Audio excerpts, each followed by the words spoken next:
Dillo tu, dai. Dico io? Prendiamo posto che inizia, grazie. Grazie a tutti, prendiamo posto.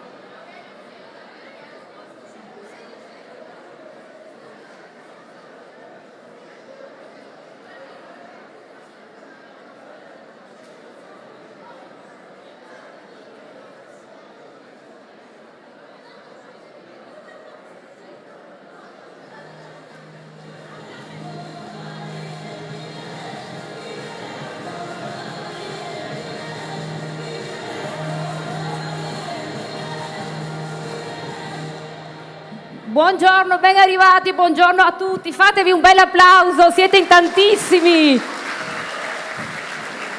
Evviva, siete in tantissimi, pensate, siete, do un po' di numeri subito, in 500 persone presenti in sala, mamma mia, e quasi 6.000 persone collegate con noi, che salutiamo, collegate in streaming, poi come sapete ci saranno anche i collegamenti con le scuole. E quindi ben arrivati a tutti per questo evento che vuole essere una grande festa che vi accompagna per l'inizio dell'anno scolastico.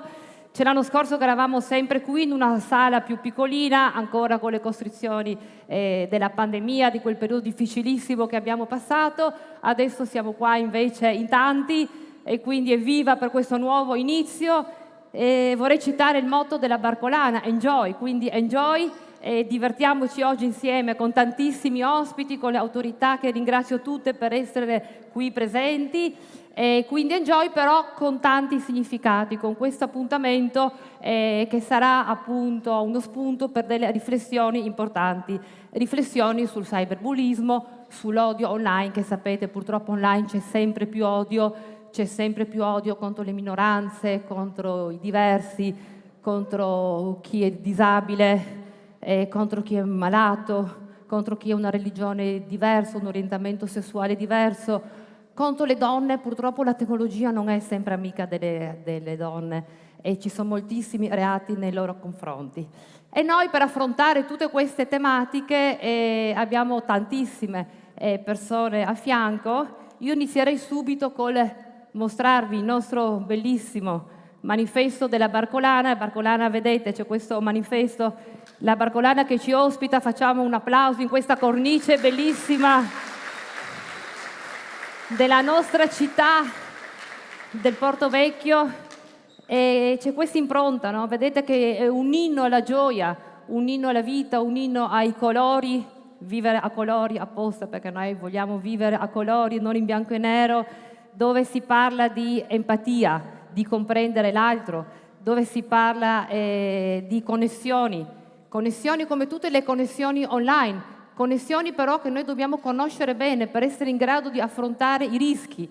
Ma per tornare sul manifesto della Barcolana, che è anche un orecchio, se voi vedete bene, un orecchio che sottende la necessità di ascoltare l'altro, chiamerei subito sul palco accanto a me il presidente della Barcolana, il professor Mitja Jaluz, che vi chiedo di accogliere con un applauso. Grazie professore. È un professore universitario anche, quindi magari lo potrete incontrare un domani. Chissà, io l'invito sul podio perché oggi poi avremo anche tutti i campioni dello sport accanto, quindi il podio ci sta. Prego. Allora, buongiorno anzitutto ai ragazzi e alle ragazze delle scuole di Trieste e della regione Friuli Venezia Giulia. Un buongiorno alle autorità civili e militari, un buongiorno alla Sua Eccellenza il Prefetto e un ringraziamento alla Polizia di Stato, nella persona del Questore e della dirigente della Polizia Postale di Trieste, la dottoressa De Giorgi. L'anno scorso siamo partiti con un'idea, l'idea che la Barcolana celebra il mare, celebra la libertà della navigazione e oggi si naviga sempre di più online. C'è una grande differenza tra gli adulti e la generazione dei cosiddetti nativi digitali. Gli adulti credono che esistano due dimensioni, la dimensione reale e la dimensione virtuale digitale. Sono cresciuti, chi è nato nel Novecento, nella dimensione reale e la dimensione digitale, quella virtuale, è solo un'appendice. Per voi, nativi digitali, non è così. E questo noi lo dobbiamo capire. Non esistono due dimensioni separate, ma come dice un grande filosofo italiano che insegna in Inghilterra, viviamo ormai on life. La nostra è un'infosfera in cui, come dire, non c'è separazione tra quello che è reale e quello che è digitale. E badate bene che questa impostazione, questo approccio è cresciuto molto dopo la pandemia, perché le connessioni virtuali, la dimensione virtuale necessariamente si è espansa.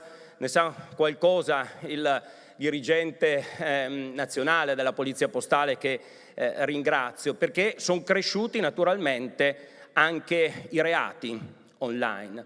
E allora io credo che da questa consapevolezza dobbiamo partire, cioè ormai la sfera digitale è una sfera reale della nostra esistenza e dovete sapere che quello che si dice, quello che si fa nella sfera digitale ha dei riflessi diretti nella sfera reale. Se voi insultate qualcuno, se minacciate qualcuno sui social network, ebbene producete un'offesa che è analoga a quella che producete quando insultate qualcuno in presenza, anzi l'effetto offensivo si moltiplica perché quell'offesa rimane lì scolpita, mentre se insultate qualcuno vis-à-vis le vostre parole scompaiono, invece sul web rimangono, girano, si moltiplicano. E allora dobbiamo davvero prendere atto di questa necessità di riscoprire la gentilezza.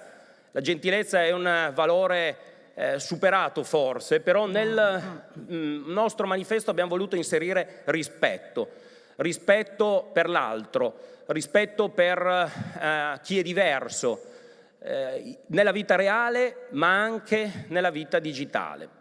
E voglio chiudere con un'esperienza personale. Voglio dirvi che quando siete vittime di comportamenti illeciti, di reati, di minacce, di offese online, non siete soli. Non siete soli, dovete denunciarli perché esiste a fianco a noi uno Stato, esiste una polizia postale che è molto efficiente. Guardate, io l'anno scorso sono stato vittima di una diffamazione online. C'è stata una persona che mi ha insultato pesantemente perché avevo promosso una raccolta di firme per dire che Trieste non era la capitale italiana dei Novax, ma era la capitale italiana della scienza.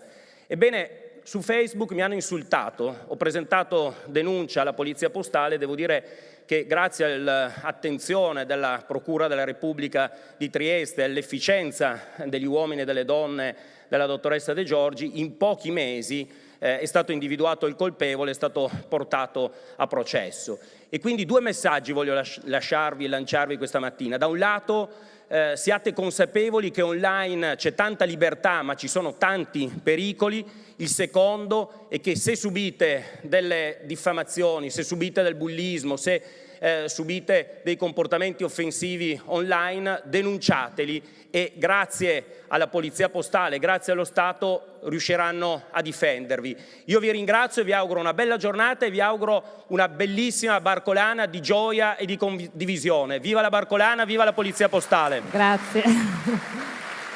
Grazie Presidente. E adesso siamo onorati di invitare sul palco accanto a noi il prefetto di Trieste, Sua Eccellenza Verdè, Annunziato Verdè. Grazie di questo intervento, di questo contributo. Bene, grazie davvero. Un ringraziamento per l'invito al signor Questore, un ringraziamento alla dottoressa De Giorgi, dirigente della Polizia Postale, per l'impegno che ha profuso in questa organizzazione, in questa splendida organizzazione di questo importantissimo evento. Un saluto al Presidente Gialuz, che è il regista di tutto questo. Rinnovo i complimenti per questa splendida organizzazione della Barcolana. Un saluto al collega dirigente della nuova direzione della Polizia Scientifica e Cibernetica, grazie per essere qui. Un saluto al signor Sindaco, al signor Assessore alla Sicurezza e ai ragazzi che affollano questa sala e che veramente sono il nostro futuro e sono i destinatari di queste iniziative, perché internet, il web, qua si parlerà di web oggi, stamattina, che è un fenomeno planetario di straordinaria importanza, una innovazione tecnologica rivoluzionaria che ha inciso profondamente sui nostri stili di vita, trasformando radicalmente il modo di comunicare e di relazionarsi, rendendo i rapporti interpersonali estremamente veloci, fluidi e consentendo una potentissima forma di informazione, quindi una trasformazione anche nelle modalità dell'informazione, che quindi una straordinaria innovazione. Pensate che ha prodotto le primavere arabe, quindi insomma incide sui costumi e sulla nostra vita in maniera potentissima, ma nasconde insidie pericolosissime. I delitti informatici, lo abbiamo letto sul Sole 24 Ore, ma il Sole 24 Ore ha riportato dati del Dipartimento della Pubblica Sicurezza, sono in costante aumento. Gli ultimi dati diffusi registrano un aumento del 100% nel primo semestre 2022 rispetto al primo semestre 2019 e tra questi dati molti ricomprendono alcuni reati allarmanti come il bullismo e tutte le altre manifestazioni di odio che che leggiamo su internet, che sono fatti gravissimi che molte volte hanno anche degli esiti letali. E allora bisogna parlare di questo, bisogna soprattutto mettere in guardia i giovani della pericolosità del web e di questo potentissimo strumento che è internet. Bisogna avere la consapevolezza che tutto quello che si legge sul web non è verità e avere la capacità di un approccio critico su quello che noi leggiamo su internet. E di questo io non la voglio fare lunga, il mio è un solo saluto, ma voglio dire che di questi problemi se ne deve parlare e questa iniziativa è importantissima in questa direzione. Noi stiamo cercando di organizzare anche un giro con le istituzioni, col sindaco, con il questore e con tutti i componenti del Comitato Provinciale dell'Ordine e della Sicurezza Pubblica nelle scuole, proprio per cercare di veicolare questi messaggi. Quindi grazie davvero, grazie per questa bellissima manifestazione. Grazie signor Prefetto, grazie a lei per il contributo. E adesso chiamiamo sul palco il sindaco della nostra bellissima città, il nostro sindaco Roberto Di Piazza, prego. Eccoci, signor sindaco. Allora, un caro saluto innanzitutto al prefetto e a tutte le autorità e poi a voi ragazze e ragazzi.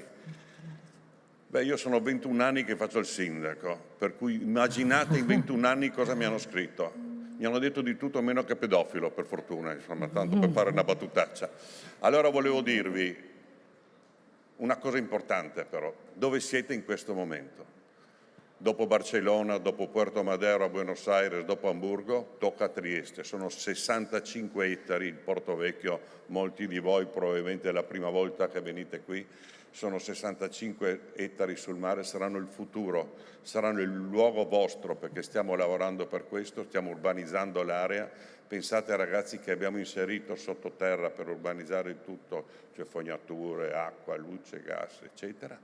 Migliaia e migliaia di tubi, per cui da oggi, visto che conoscete il luogo, che siete arrivati qui, molti di voi probabilmente la prima volta, venite ogni tanto a dare un'occhiata perché è un enorme cantiere dove andremo a inserire 100 milioni di euro, che sono moltissimi col PNR, per cui sarà lo sviluppo della città in questo momento è qui e naturalmente nel Porto Nuovo dove abbiamo detto, per cui un invito, venite a vedere. Per quanto riguarda la manifestazione, complimenti a Mitia come sempre con la Barcolana e questa bellissima manifestazione, sapete in quella volta con Mitia e con la Francesca Capodanno abbiamo messo Trieste, città della Barcolana, insomma, quando giro per il mondo tutti parlano di Trieste come una città fantastica e questo naturalmente mi fa piacere per essere il sindaco di una città così importante e bello, però parlano anche di questa meravigliosa manifestazione, questa Barcolana. Vi ricordo che un anno abbiamo avuto addirittura 2800 iscritti, che è stata una cosa fantastica vedere tutte queste vele in mare. Per cui benvenuti, ritornate. Se arrivate con gli autobus potete scendere dove c'è il ponte di ferro, poi lì c'è un ingresso, entrate e vedrete un cantiere straordinario che è poi il futuro della città, che è il vostro futuro. Buona giornata a tutti. Grazie Sindaco, grazie.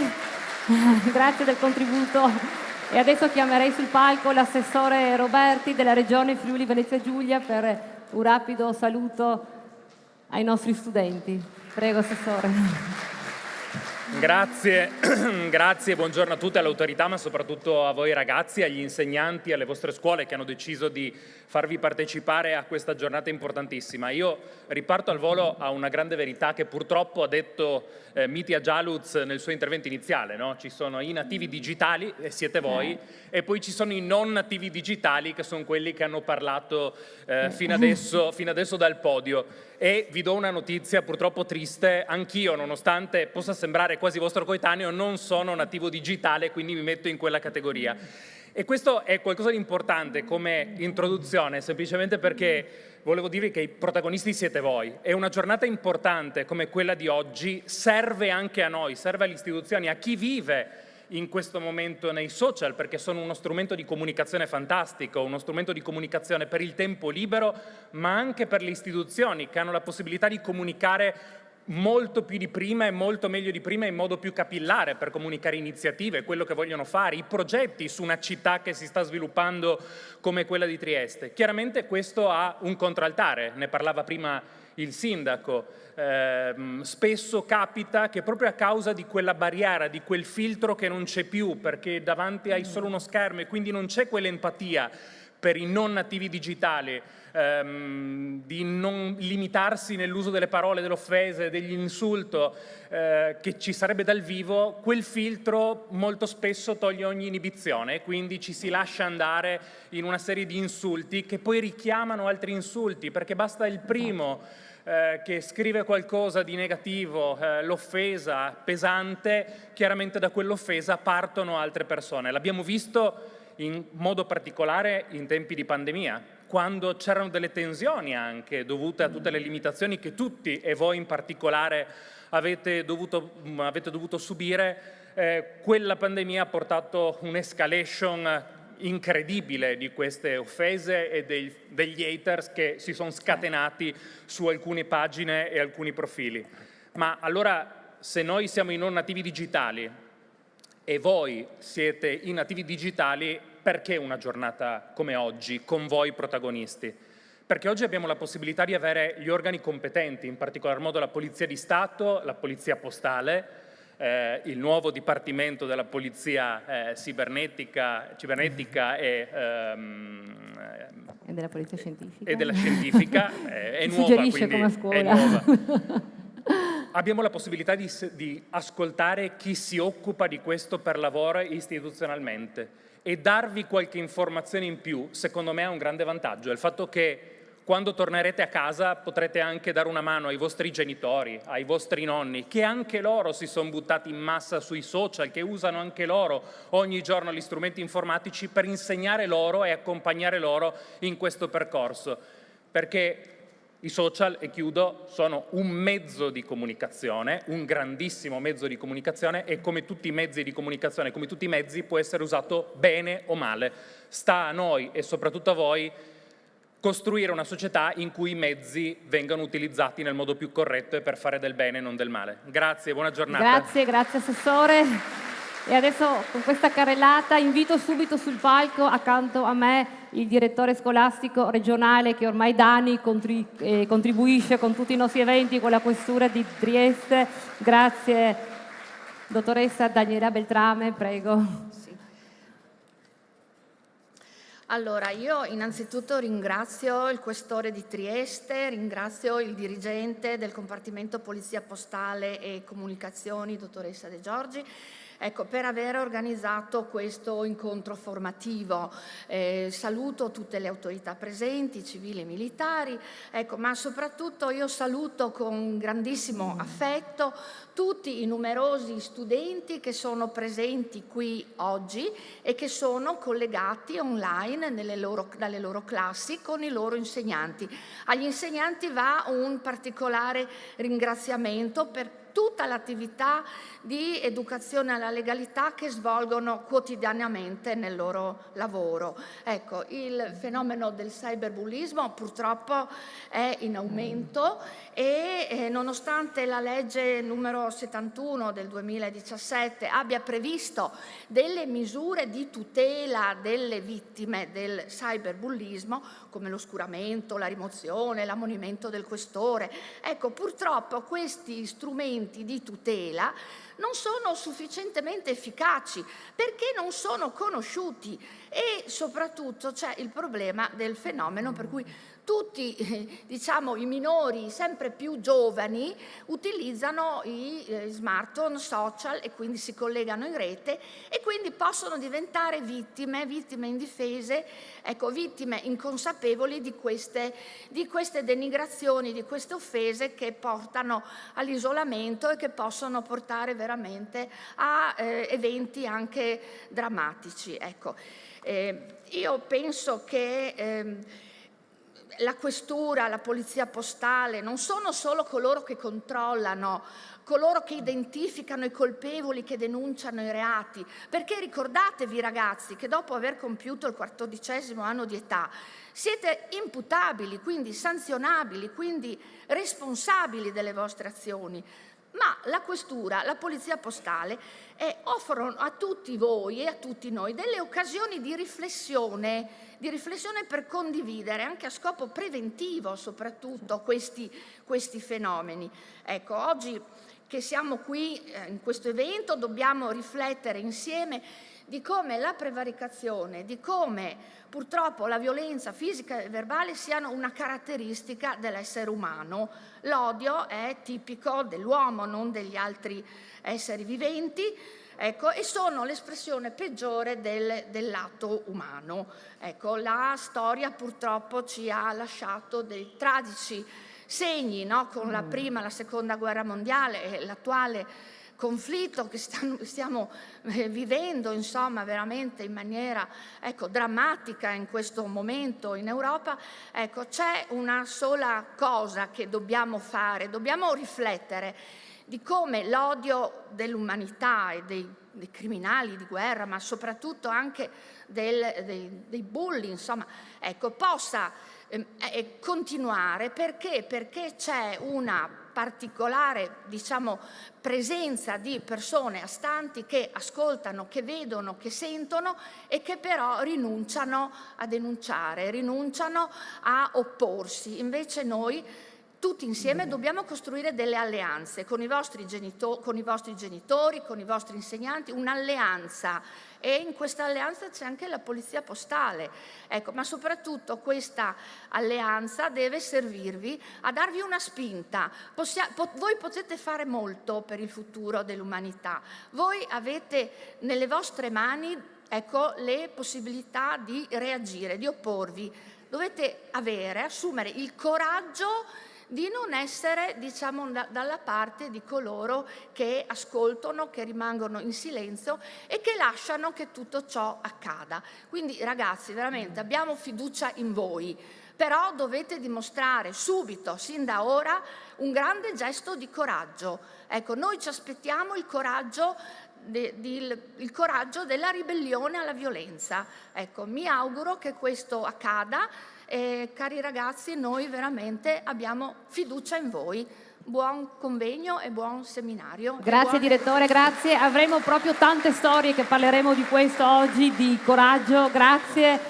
E adesso chiamo con me il direttore centrale, pensate che è venuto per voi da Roma, della Polizia Cibernetica, della Neocostituendo e della Polizia Scientifica, il dottor Antonio Borelli. Buongiorno a tutti, saluto il prefetto, il sindaco e tutte le autorità e il presidente della manifestazione della Barcolana. Un saluto affettuoso e veramente di cuore a tutti quanti voi ragazzi. Ovviamente avete ascoltato i messaggi che già sono arrivati a voi dalle illustre personalità che mi hanno preceduto, però iniziamo già con un messaggio positivo dell'uso di Internet. Ci stanno ascoltando tanti ragazzi collegati in streaming, quindi io credo, iniziamo ad utilizzare la rete in maniera positiva. Facciamo un applauso ai colleghi che ci stanno seguendo, ai nostri alunni che ci stanno seguendo da lontano. Ecco, questo perché la nostra presenza qua serve per darvi messaggi, un messaggio importante per quanto concerne l'utilizzo della rete. Quindi stamattina noi speriamo che qualcosa vi rimanga di queste tante parole che noi, diciamo così, un poco più anziani, più grandi di voi, genitori, vi stanno dando. Quindi io cerco di svegliarvi un pochettino per far sì che qualsiasi parola sia stata detta da me, ma non soltanto da me, ma da tutti coloro i quali mi hanno preceduti, possa rimanere dentro di voi. Prima, ascoltando il Presidente della Barcolana, ha detto Trieste è una città di mare, una città bellissima. Se mi consentite, io sono napoletano, quindi sono due città che vivono nel mare. Sono due città che amano navigare nel mare. Ma vi immaginate navigare in mare senza rispettare le regole? Che cosa può succedere? È quello che può succedere di navigare in rete senza rispettare delle regole elementari, delle regole che devono far parte del nostro bagaglio personale. Io ieri sono stato a Gragnano, vi voglio raccontare questa piccola esperienza perché nascondervi che ieri siamo andati tutti via da Gragnano, tutte le istituzioni, ma anche tutti i ragazzi con le lacrime agli occhi, non è una sciocchezza, perché credo che tutti quanti voi lo sapete. A Gragnano un ragazzo di 13 anni, figlio unico, di una famiglia bellissima, di una famiglia che viveva la sua immensa serenità familiare, è stata sconvolta dalla morte del ragazzo di 13 anni che si è lanciato dal balcone. Perché? Perché veniva bullizzato in rete. Ragazzi, tante parole oggi vi possiamo dire 1000 parole. State attenti quando utilizzate il telefono, utilizzate con razionalità, seguite tutti i consigli, date una mano ai vostri genitori, date una mano ai vostri insegnanti nel scoprire tante cose che possono succedere con il compagno di banca in rete. Ma credetevi, fermatevi un attimo a pensare tutti gli episodi tragici che succedono. Quell'episodio che ieri abbiamo vissuto a Gragnano ci ha colpito a tutti quanti noi.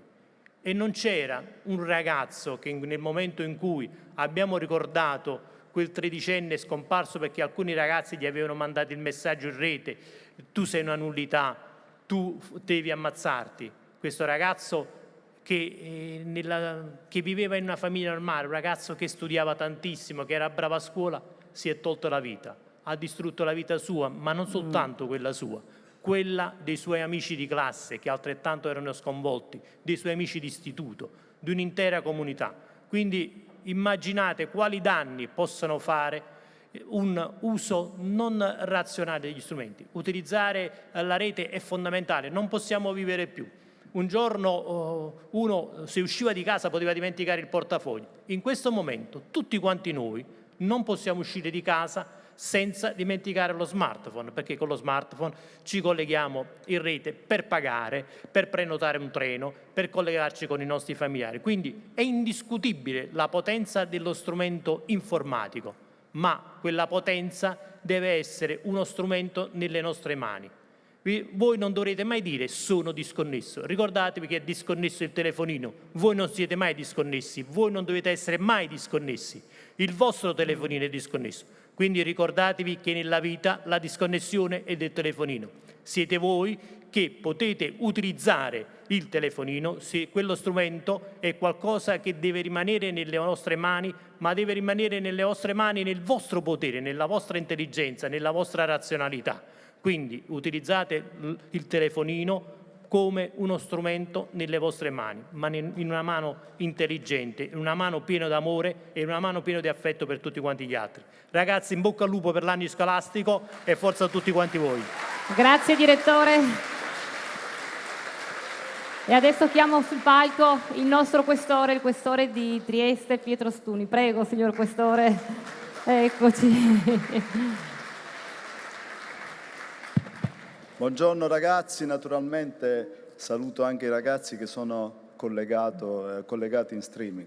Io sono stato preceduto da interventi molto autorevoli che hanno detto tantissime cose che io avevo intenzione di dirvi, quindi non ve le ripeto perché altrimenti diventa noioso. Naturalmente saluto le autorità presenti, in particolare il signor Prefetto, il signor Sindaco, l'assessore Roberti della Regione Friuli Venezia Giulia che è sempre vicino a noi, e il nostro direttore centrale, mio amico e collega Antonio Borrelli, con cui condividiamo tanti anni di percorsi insieme anche se in città diverse, i vertici delle altre forze di polizia, perché noi facciamo questo lavoro ma lo facciamo bene perché riusciamo a lavorare in piena sintonia con le altre forze di polizia.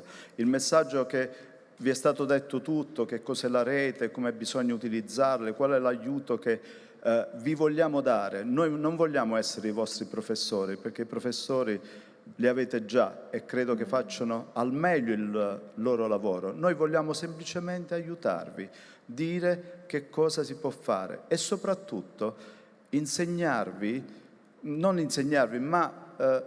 farvi capire che il lavoro che noi facciamo, che facciamo noi, le altre forze dell'ordine, è un lavoro di grande utilità e speriamo con questa giornata di spingere qualcuno di voi un giorno a fare il nostro lavoro, perché il nostro lavoro è utile per la collettività, è utile per lo Stato. Quindi questo per noi è un messaggio importante. Io sono anche, quando vedo ragazzi della vostra età, mi emoziono particolarmente perché ho una figlia di 20 anni, fino a qualche anno fa aveva la vostra età, e ricordo ancora una bellissima giornata che abbiamo vissuto al giardino pubblico con la partecipazione di tanti ragazzi, dove abbiamo fatto vedere quello che noi facciamo in generale, quindi rivedervi oggi per me è veramente una gioia. Chiudo ringraziando naturalmente il Presidente della Barcolana che ci ha dato questa possibilità, che per noi è una possibilità fantastica, e il Direttore regionale scolastico che favorisce sempre la partecipazione numerosa dei ragazzi, e poi avremo relatori illustri questa mattina, penso al nostro Procuratore del Tribunale dei Minori che ringrazio per la sua partecipazione. Grazie a tutti. Buona partecipazione e mi raccomando seguite con attenzione. Un abbraccio a tutti. Grazie, grazie signor Questore. Eccoci qua con la nostra sigla. Adesso entriamo proprio nel cuore della giornata di oggi. Vi voglio presentare una persona importante, il nostro special guest di oggi. Eccolo qui, Valerio Cattoia. Un applauso a Valerio Cattoia, che ti inviterei ad alzarti in piedi e rimanendo al posto tuo soltanto per... Eccolo Valerio, fate un applauso perché Valerio è un piccolo eroe, è stato 2 volte eroe, lo chiameremo dopo con noi sul palco per fare un momento di riflessione. Dunque, Valerio a soli 17 anni stava con la sua famiglia nella spiaggia di Sabaudia, vero? E di Latina. E ha salvato una bambina che stava morendo in mezzo alle onde. Quindi è diventato eroe perché ha messo a repentaglio la propria vita per salvare questa bimba. Poi è diventato alfiere della Repubblica. Come vedete c'è lì la foto col nostro presidente, col presidente Mattarella, e dopo, per la notorietà, per altri motivi che è difficile capire, è diventato bersaglio degli haters. Parole feroci, cattive, tremende nei suoi confronti. Ma lì, grazie all'amore della sua famiglia e grazie al suo coraggio, di nuovo, coraggio, una parola importante, ricordatevi questa parola, coraggio e parlare. Dunque, grazie al suo coraggio ha avuto l'idea giusta di denunciare il tutto alla polizia postale. E quindi l'anno scorso da parte del nostro capo della polizia è stato nominato poliziotto ad honorem. Abbiamo un bellissimo docufilm che adesso presentiamo, dura mezz'ora, è molto molto bello e sarà argomento poi di riflessioni con un parterre importante. Buona visione, ragazzi.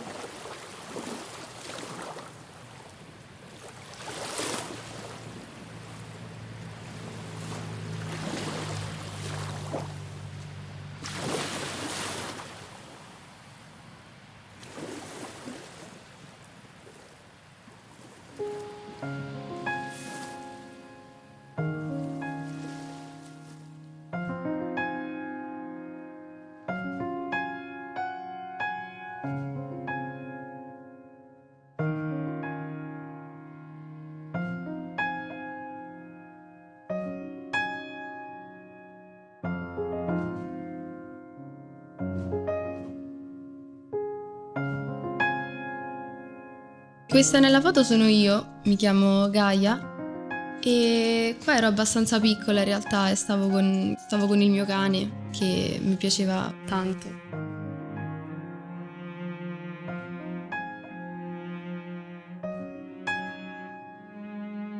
Questi sono i miei genitori, lei è mia madre Emilia e sta sistemando la cucina, ha la fissazione di pulire sempre il lavandino. Mentre lui è mio padre, che ha l'abitudine di prendere sempre il caffè dopo pranzo.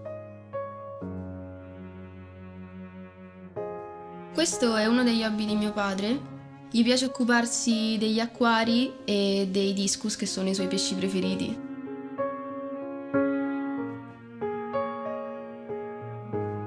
E non è questa la stanza che vorrei farvi vedere. Questa è la stanza di Valerio. Quando lui sta fuori casa mi piace entrare qua dentro e curiosare tra le sue cose. È talmente preciso che lui la sera prima di andare a letto si sistema le pantofole in fila e a me piace entrare per passarci sopra e spostargliele e lui poi scende dal letto per sistemarle e rimetterle come stavano prima.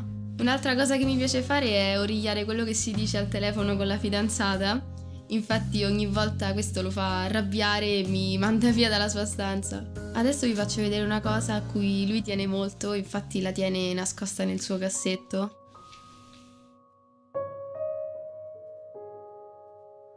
Era una bella giornata di luglio, calda ma con un po' di venticello e il cielo era molto azzurro. C'era giusto qualche nuvoletta sparsa. Poi però quando le nuvole sono andate via il sole splendeva molto più forte di prima.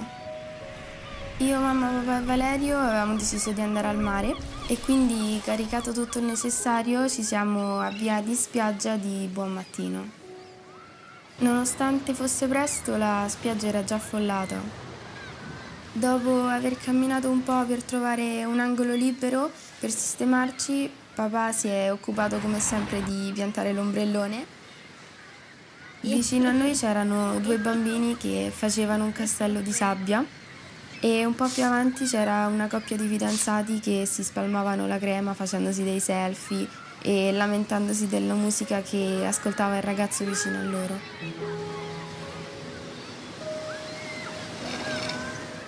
Valerio invece si stava mettendo gli occhialini e dopo aver sistemato le sue cose davanti all'asciugamano mi ha invitato ad andare a fare un bagno con lui. Così abbiamo raggiunto la riva, divertendoci a lasciare le orme sulla sabbia e sorridendo nel notare che 2 ragazzi giocavano a frisbee ma non riuscivano a fare più di 2 passaggi di seguito. L'acqua era fresca ma il mare era molto mosso e le onde spesso si trasformavano in mini cavalloni. Così tra una nuotata e una risata passò diverso tempo.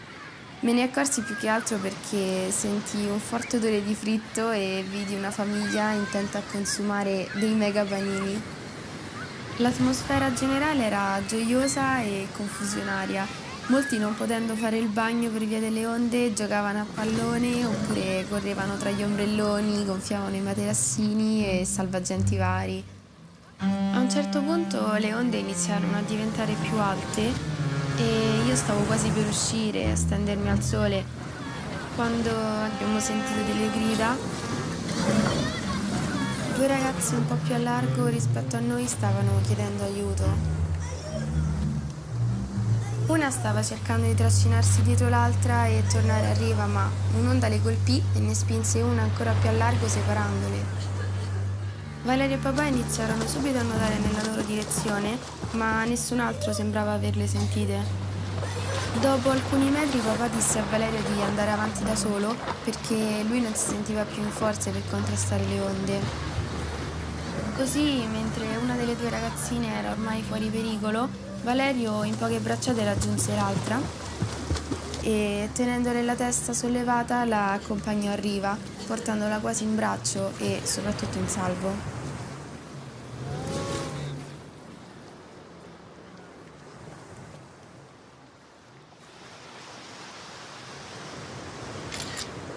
Arrivati sulla sabbia, Valerio fu aiutato dai bagnini del lido vicino, che nel frattempo erano sopraggiunti, e si occuparono della ragazza.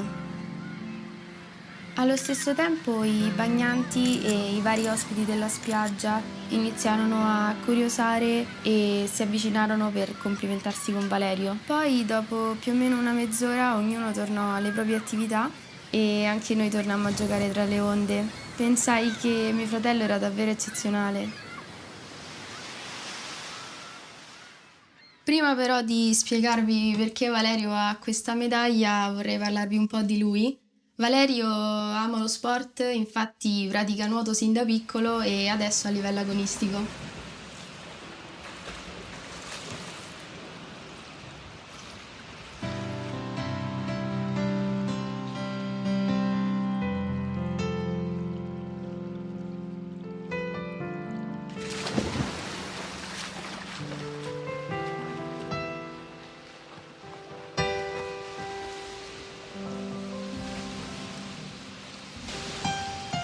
Valerio nuota da quando ha 3 anni, infatti era molto piccolo e inizialmente aveva un po' paura dell'acqua. Poi con il tempo ha iniziato ad avere un po' più confidenza e ad oggi si allena 4 volte a settimana, 2 ore per ogni allenamento e prepara molte gare. Infatti adesso si sta allenando per dei campionati italiani che svolgerà a settembre. Adesso Valerio non riesce più a stare senza l'acqua, è diventata la sua più grande passione.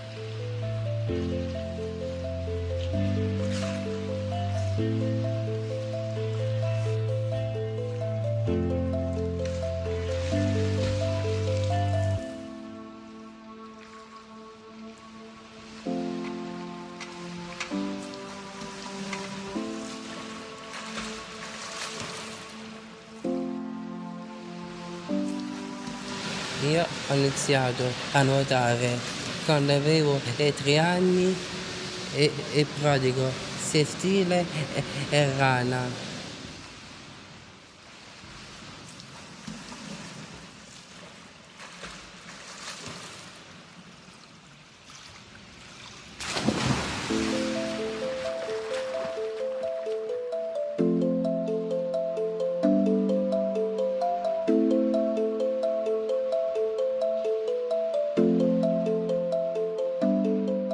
Valerio fa anche molti chilometri in bicicletta insieme a mio padre e infatti lui certe volte nemmeno riesce a stargli dietro.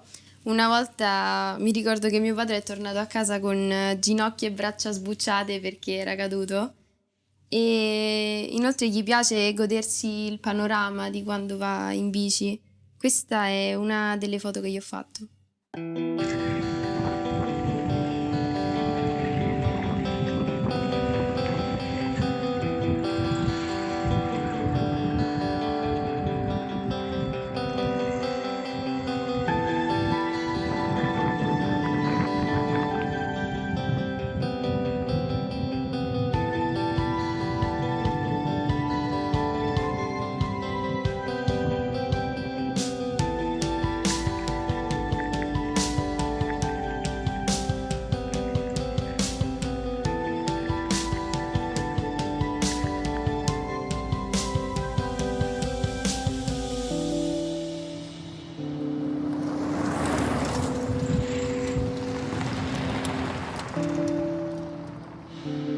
Valerio frequenta anche un gruppo scout con cui fa lunghe passeggiate.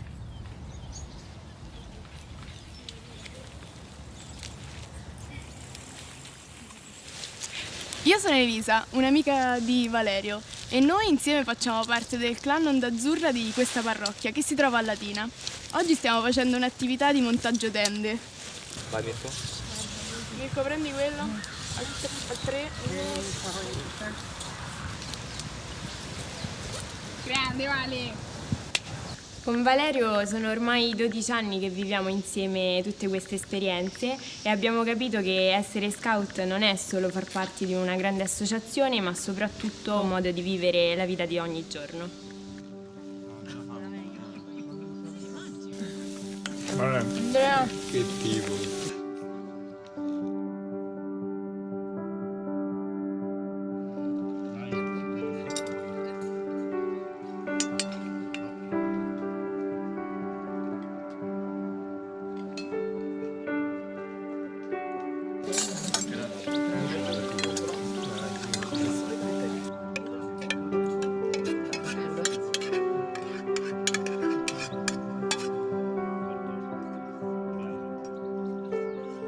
No, mi devi vedere il bici, come fai? Guarda che bicicletta. Fammi vedere. Mister Olimpia. Vai. Mamma. Però il pezzo forte sono gli addominali. Grazie Vale, mi hai saponato. Prego. Sì. Ah, bello fresco. Domanda seria. Qual è la ragazza più bella del clan? Attento a come rispondi. Stai guardando la parte sbagliata. Eleonora. Allora è deciso. Ma lei l'altra volta ha detto io ero la tua preferita. Però lei cucina meglio. Sì. No, Ok, allora. però chi ha ti sta più recuperato. simpatica?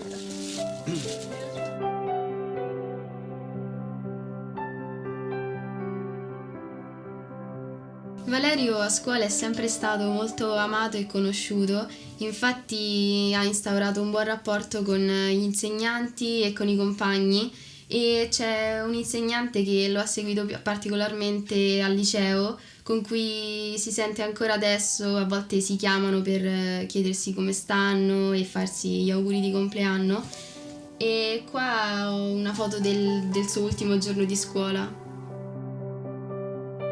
Io sono Valeria Bertolaccini e ho avuto la fortuna di seguire nel percorso scolastico Valerio per ben 4 anni.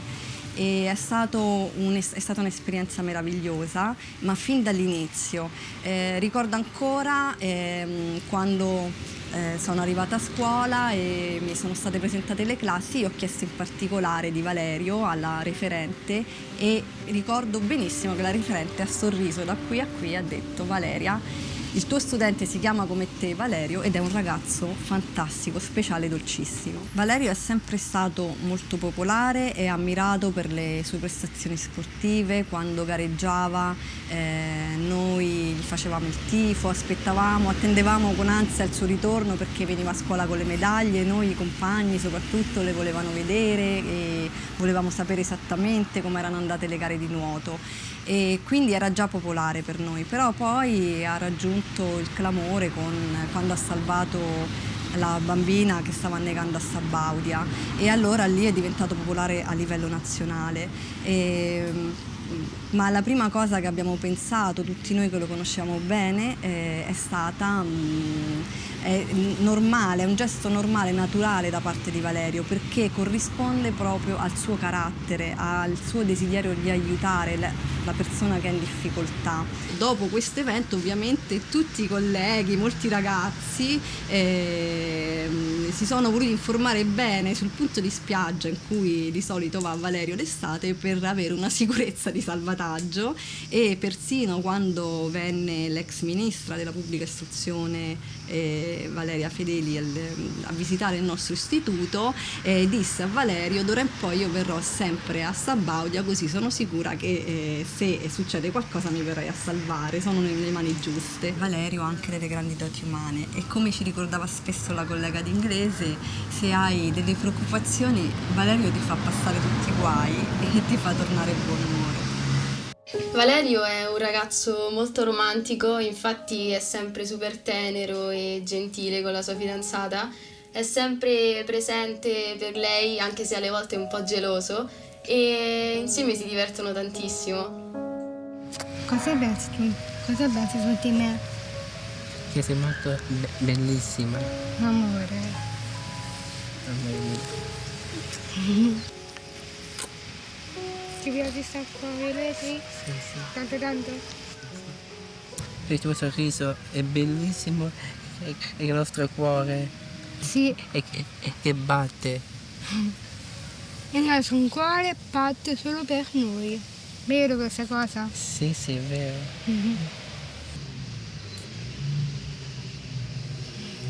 Qual è il mio giorno compleanno? 31 ottobre e il 23 maggio è mio. Sì.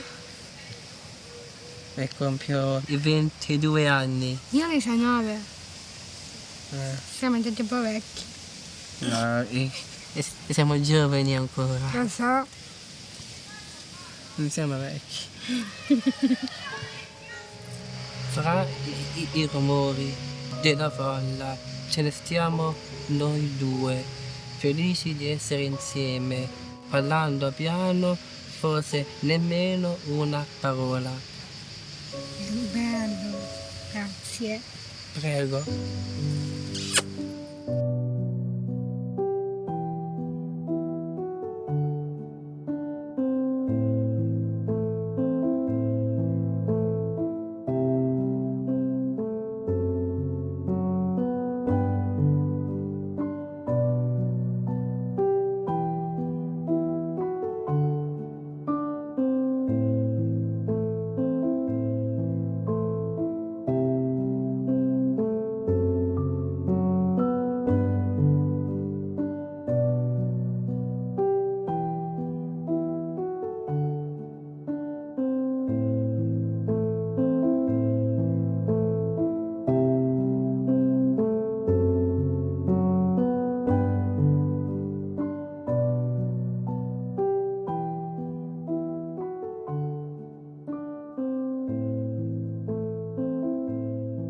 In questa foto Valerio è molto piccolo, ma io ancora non c'ero quando lui era così, quindi ve lo lascio raccontare dai miei genitori.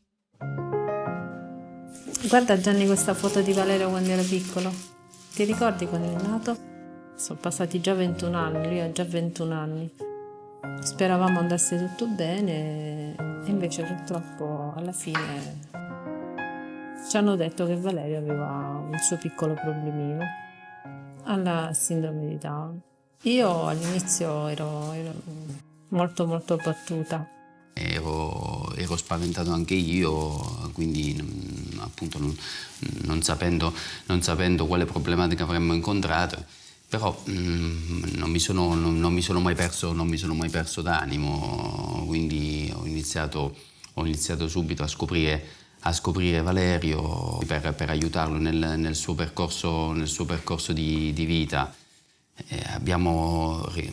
Ricordi quanti medici abbiamo girato, quanti dottori abbiamo girato per farci consigliare, e ancora ricordo quel medico, mi viene da ridere adesso, insomma, quel medico che ci disse che Valerio sarebbe stato un fiore destinato a non sbocciare mai. Alla fine, come vedi, Valerio è spocciato ed è spocciato anche bene, insomma, quindi più felice di così non potrei essere. Tutto è cominciato quando ho deciso di iscrivere Valerio in piscina. Aveva 3 anni, era un bambino ipotonico e quindi andava aiutato. Così contattai questo istruttore di piscina e lui lo avviò al nuoto. All'inizio Valerio era molto pauroso, si manteneva aggrappato al muretto e non voleva nuotare da solo, anche se ha sempre avuto un ottimo rapporto con l'acqua e quindi io non lo dimenticavo nel bagnetto di casa. Finché un giorno prese coraggio, aveva 5 anni e iniziò a nuotare. E poi ci venne proposto di fargli fare delle gare. E lì è cominciata un'altra grossa emozione. Vederlo gareggiare e in alcune circostanze anche vincere è stato è stato davvero una grande emozione, insomma. Sì, mi ricordo ancora la prima gara che fece ad Ostia e lui gareggiò con tanti ragazzi come lui, anche molto, molto più grandi. Io non avevo mai visto una realtà del genere, quindi non avevo mai visto tanti ragazzi come Valerio, quindi nuotare così bene. E quindi fui preso dall'emozione, dalla grande emozione. Mi ricordo ancora quando mi misi dietro alla colonna e mi misi a piangere, insomma, fu un'emozione molto forte, insomma, vissuta in piena gioventù.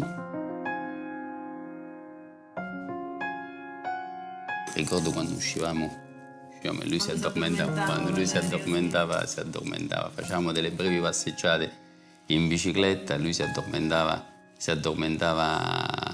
mentre pedalavo, insomma, quindi mi toccava portarlo a casa con lui appoggiato, con la testa appoggiata sul braccio. Valerio comunque ha un buon carattere, sempre stato un bambino molto tranquillo, riuscito sempre a farsi voler bene da tutti, sia bambini sia adulti.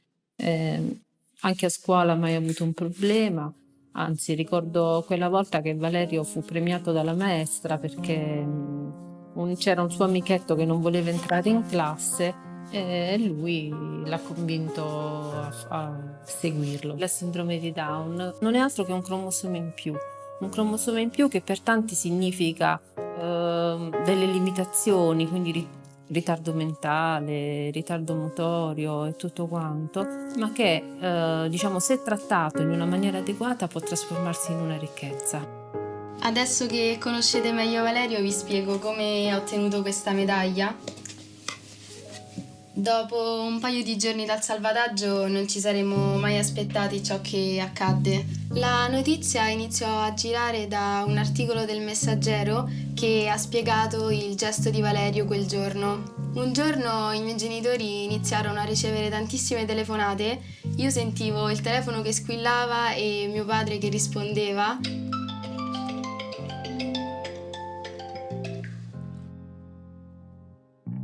Pronto? Buonasera. Sì, sono il papà di Valerio. Pronto? Sì, buonasera. Sì, Casa Catoia. Papà, al telefono. Chi è? Pronto? Buonasera. Sì, sono il papà di Valerio.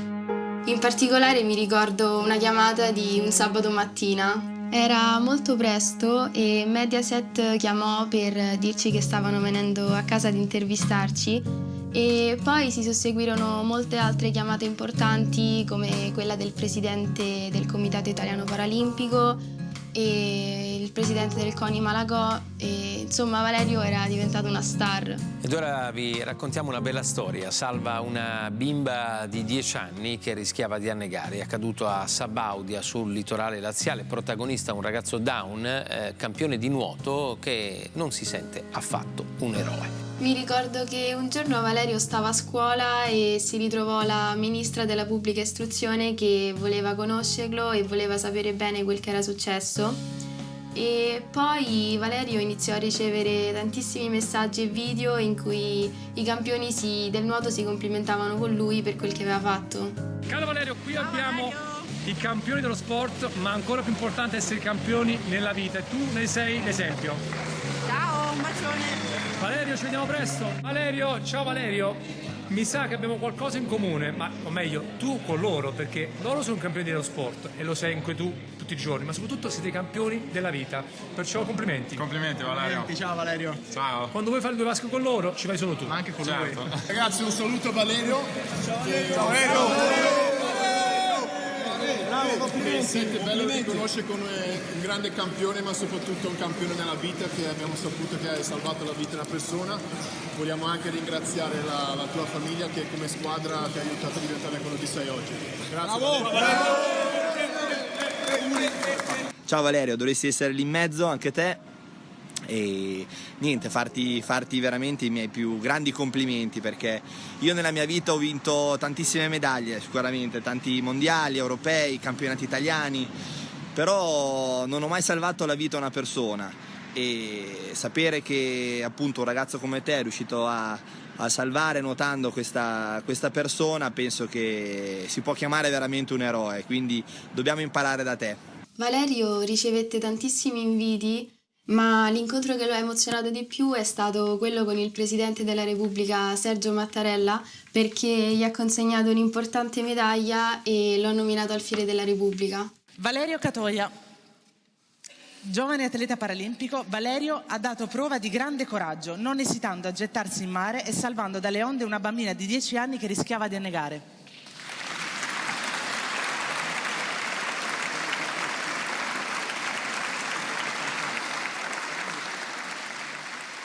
Dopo il clamore del salvataggio pensavamo che la storia si fosse ormai conclusa, però purtroppo, come ogni cosa bella, c'è stato il risvolto della medaglia. Qualche mese dopo, infatti, una pagina Facebook di sostenitori delle forze dell'ordine decise di riproporre il gesto di Valerio come un esempio positivo e pubblicò un articolo su di lui corredato da una sua foto in costume. L'articolo fu notato da un gruppo Facebook che ne fece uno screenshot e lo pubblicò sul loro gruppo privato con lo scopo di deridere e prendere in giro Valerio per la sua disabilità.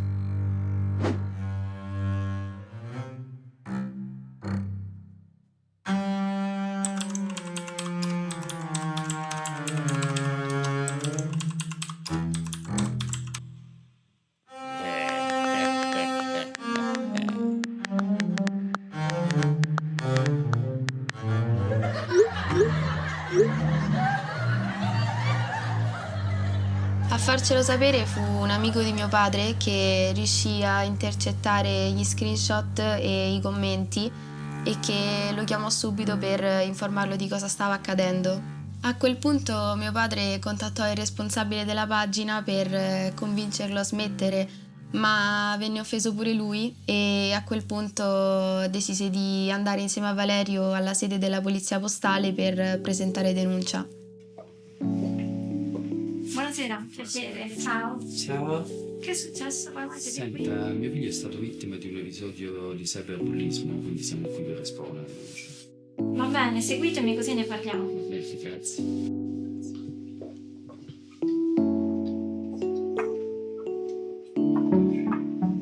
Mi dica, vi ascolto. Allora, guardi, mi è stato riferito da alcuni amici che Valerio, mio figlio Valerio, è stato preso di mira sui social, motivo per cui sono andato a controllare, effettivamente è così, e ci siamo rivolti a voi per fare una denuncia.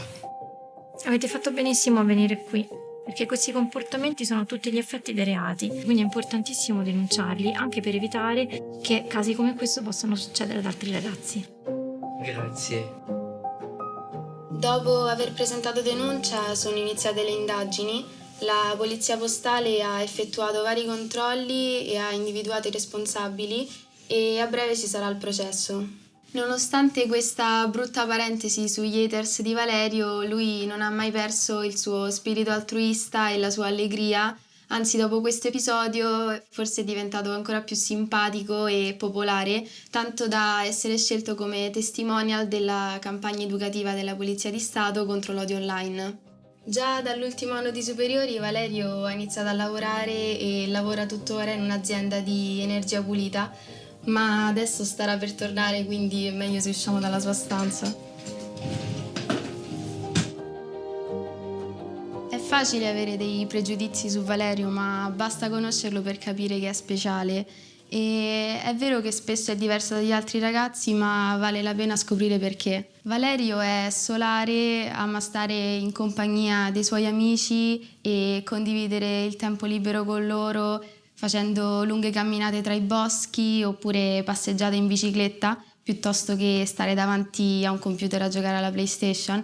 E inoltre sta molto spesso con la sua fidanzata, con lei va a prendere il gelato o insieme vanno a guardare il tramonto e lui è molto affidabile e disponibile. Valerio è affidabile, preciso e puntuale, ma sa essere anche molto determinato, infatti si allena duramente per partecipare alle gare di nuoto e invece quando vuole rilassarsi si mette a suonare la chitarra.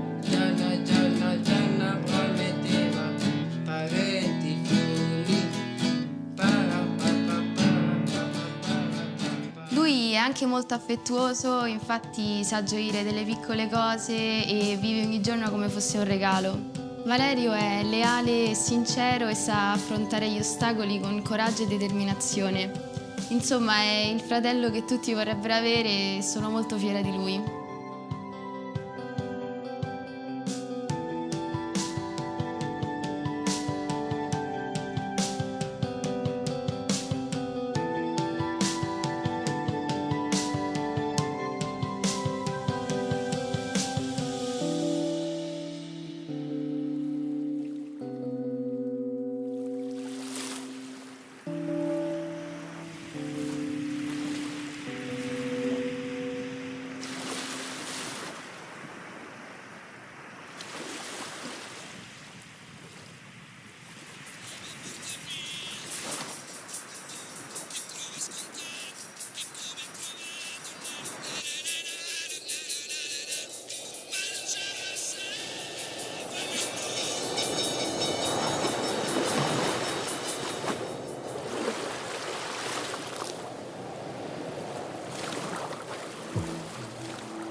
Ma che bello, quante emozioni, vi ho visto molto attenti, assorti e vi chiedo di accogliere con un grande applauso Valerio qui sul palco con me, col papà Giovanni. Prego, e per un momento di approfondimento e riflessione invito sul palco il procuratore presso il Tribunale per i minorenni di Trieste, il dottor Tamborini, e il garante dei diritti della persona, il professor Paolo Pittaro. Grazie, un applauso a tutti, grazie, prego. Allora, Valerio, ti vuoi sedere qua? Grazie Valerio. Prego Giovanni qui. Aspettiamo i nostri ospiti, prego professore, ben arrivato. Grazie, prego qui. Che sono tante sedie, no? E quindi eccoci qua con Valerio, ci siamo emozionati tutti a vedere questo bellissimo filmato. Signor procuratore, ben arrivato, ecco, sistemiamo i microfoni, qua è tutto in diretta, quindi un attimo di pazienza. Eccoci qua. Allora Valerio, mamma mia quanto è bello questo film, è la seconda volta che ho l'occasione di vederlo e mi sono emozionata di nuovo, veramente bellissimo, con tanti significati, con tanti spunti di riflessione. Ma Valerio, allora ti faccio qualche domanda adesso per tutti i nostri studenti delle Friuli Venezia Giulia, per chi è qui, ma tu pensa che sono tantissimi collegati, quasi 6.000 ragazzi che ti ascoltano adesso, è bellissima questa cosa. Allora, arriviamo, vuoi fare un saluto intanto, dire ciao a tutti? Ciao ragazzi, ciao a tutti, Valerio vi saluta, un abbraccio. Raccontaci ciao. Valerio, nel 2017... Ciao a tutti. Parli di qua, com'è più comodo? Forse quello per te? Vedi, forse questo che sei. Funziona, sì. Prova, fai prova. Prova. Benissimo, eccoci qua. Valerio, ma raccontaci un po', nel 2017 al mare, tu eri al mare con la tua famiglia, con tuo papà, ma cosa hai fatto? Raccontaci. Ho salvato una bambina al mare e stava annegando. Mamma mia, che cosa bella che hai fatto, veramente. Senti, ma non hai avuto paura a lanciarti così in questo mare con tutte queste onde? a buttarti e lanciarti? Io non ho paura perché il nuoto quando avevo 3 anni. Sei un grande sportivo, tu vedi lo sport è importante, ci aiuta tutti con tutti i suoi obiettivi, con tutti i suoi valori e quindi hai avuto la forza di lanciarti, di non pensare al pericolo e di salvare questa bimba. E qual è il riconoscimento più importante che hai ricevuto? Sentiamo. Il presidente della Repubblica mi hanno nominato alla serie della Repubblica. È una cosa importantissima, facciamo un applauso per Valerio e per tutte le persone che hanno così coraggio di rischiare per gli altri, per essere così altruisti. E dopo cos'è successo, Valerio? Sui social sei stato preso in giro e tu cosa hai fatto? Come hai risposto? Mi hanno preso in giro su Facebook, andare subito a polizia e postale. Bravo Valerio, questo bisogna fare. Tenete questo messaggio stretto. Laddove venite derisi, presi in giro, siete bersaglio degli haters o siete bullizzati a scuola, dovete parlare. Questo è un messaggio che sembra semplice, ma è importantissimo. Parlare con qualcuno e chiedere aiuto, perché ci sono tante persone pronte per aiutarvi. E quindi... E dopo hai avuto un altro riconoscimento importante, sei stato nominato poliziotto ad onore e testimonial quindi per la Polizia di Stato dal nostro capo della polizia. Sei contento? Per me è un grande onore far parte della Polizia di Stato. Grazie Valerio, grazie per quello che hai fatto, per questa testimonianza così importante. E sono orgoglioso di poter aiutare i ragazzi di bullismo. Ma bravo Valerio, grazie. E noi siamo orgogliosi che porti la nostra tuta delle Fiamme Oro. Grazie Valerio. Prego.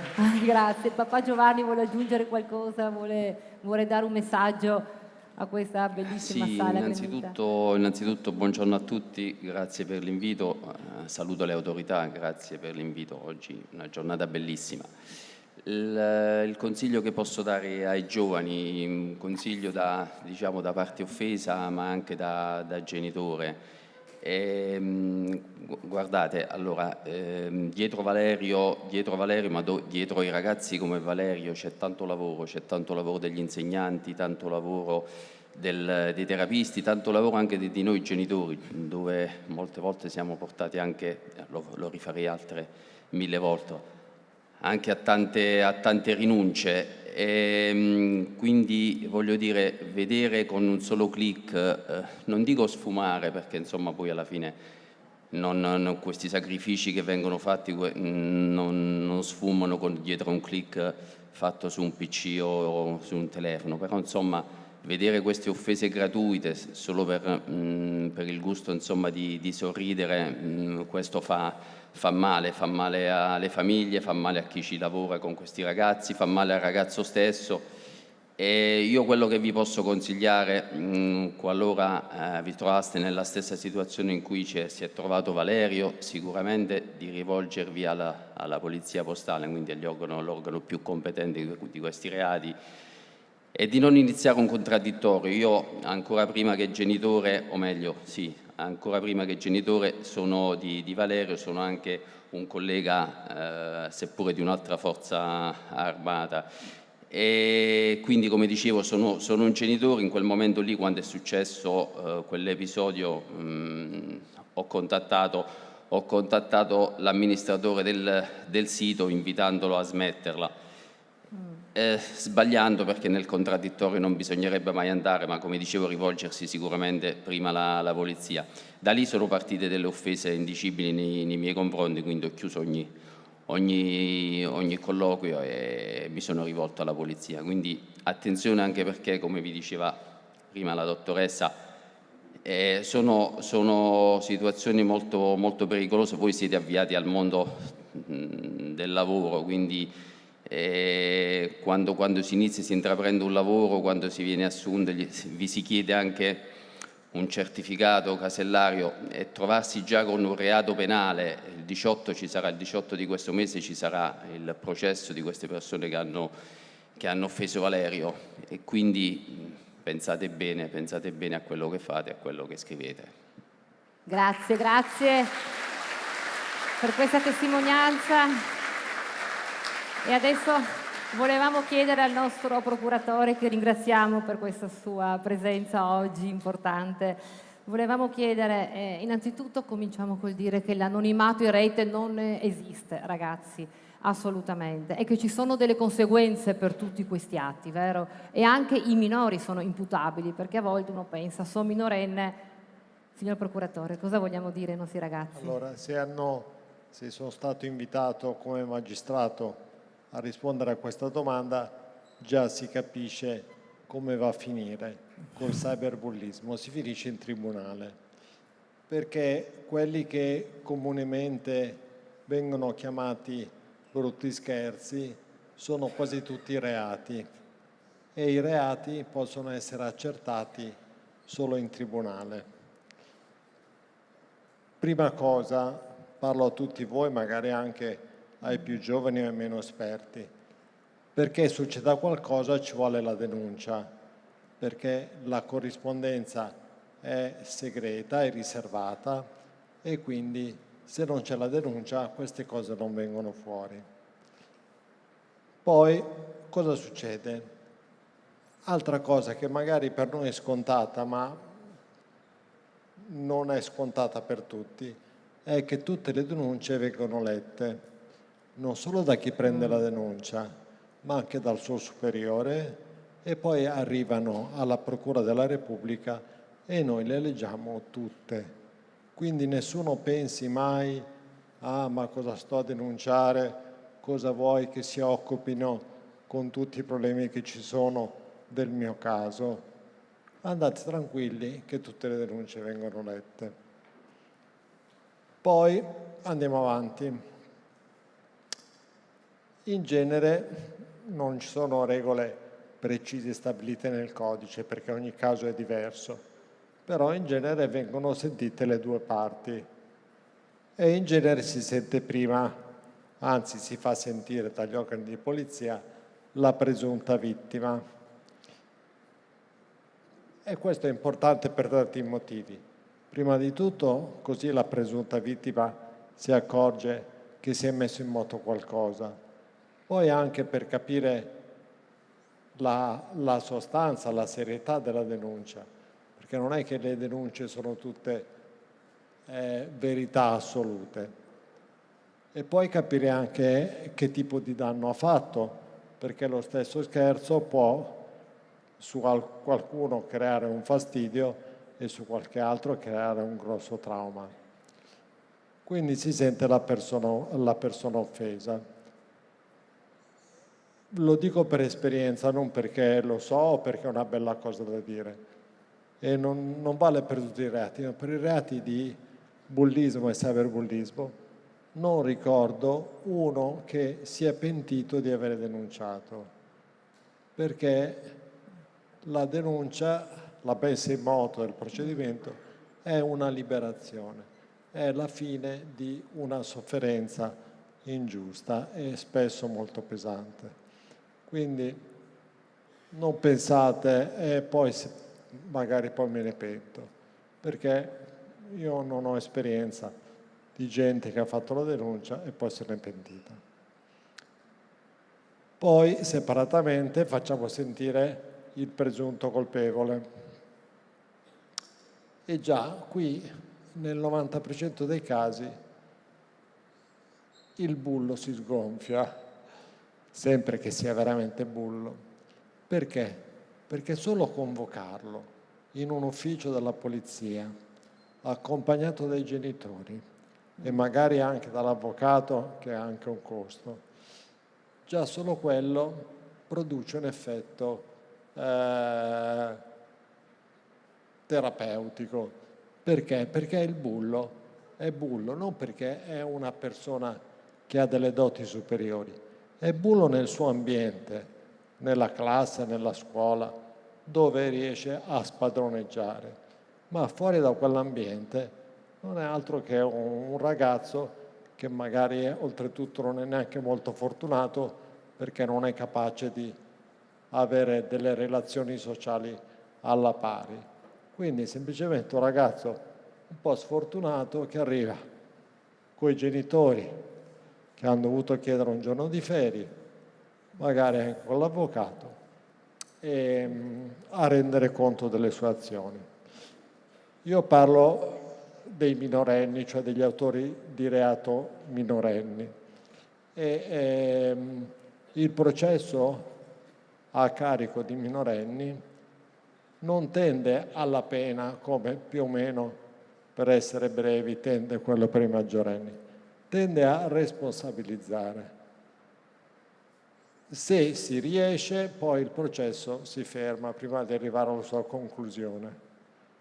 Se non si riesce proprio perché chi commette un reato è convinto di avere tutto il diritto di farlo e non vuole sentire ragioni, allora solo in quei casi, ma sono veramente pochi, si arriva alla condanna. Responsabilizzare significa rendere conto, e noi chiediamo alle forze di polizia di fare una cosa semplice, di mettere il ragazzo di fronte a quello che ha fatto e anche alle conseguenze di quello che ha fatto, perché spesso i minorenni, ma questo è un fatto naturale, non è un fatto brutto, fanno le cose spontaneamente, impulsivamente e non pensano alle conseguenze. Però quando queste azioni fanno del male alle persone, allora bisogna spiegare a questi ragazzi che prima di agire si deve pensare.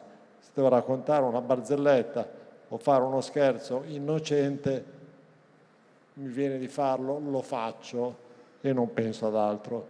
Ma se metto in pericolo le persone, sia dal punto di vista fisico che dal punto di vista psicologico, allora non va bene. E quindi noi facciamo l'arbitro che prende il fischietto e fischia. Perché sono imputabili anche, vero? Diciamolo, sì, sopra i questo 14 anni sono imputabili. E sotto i 14 anni comunque si possono fare anche altri interventi educativi.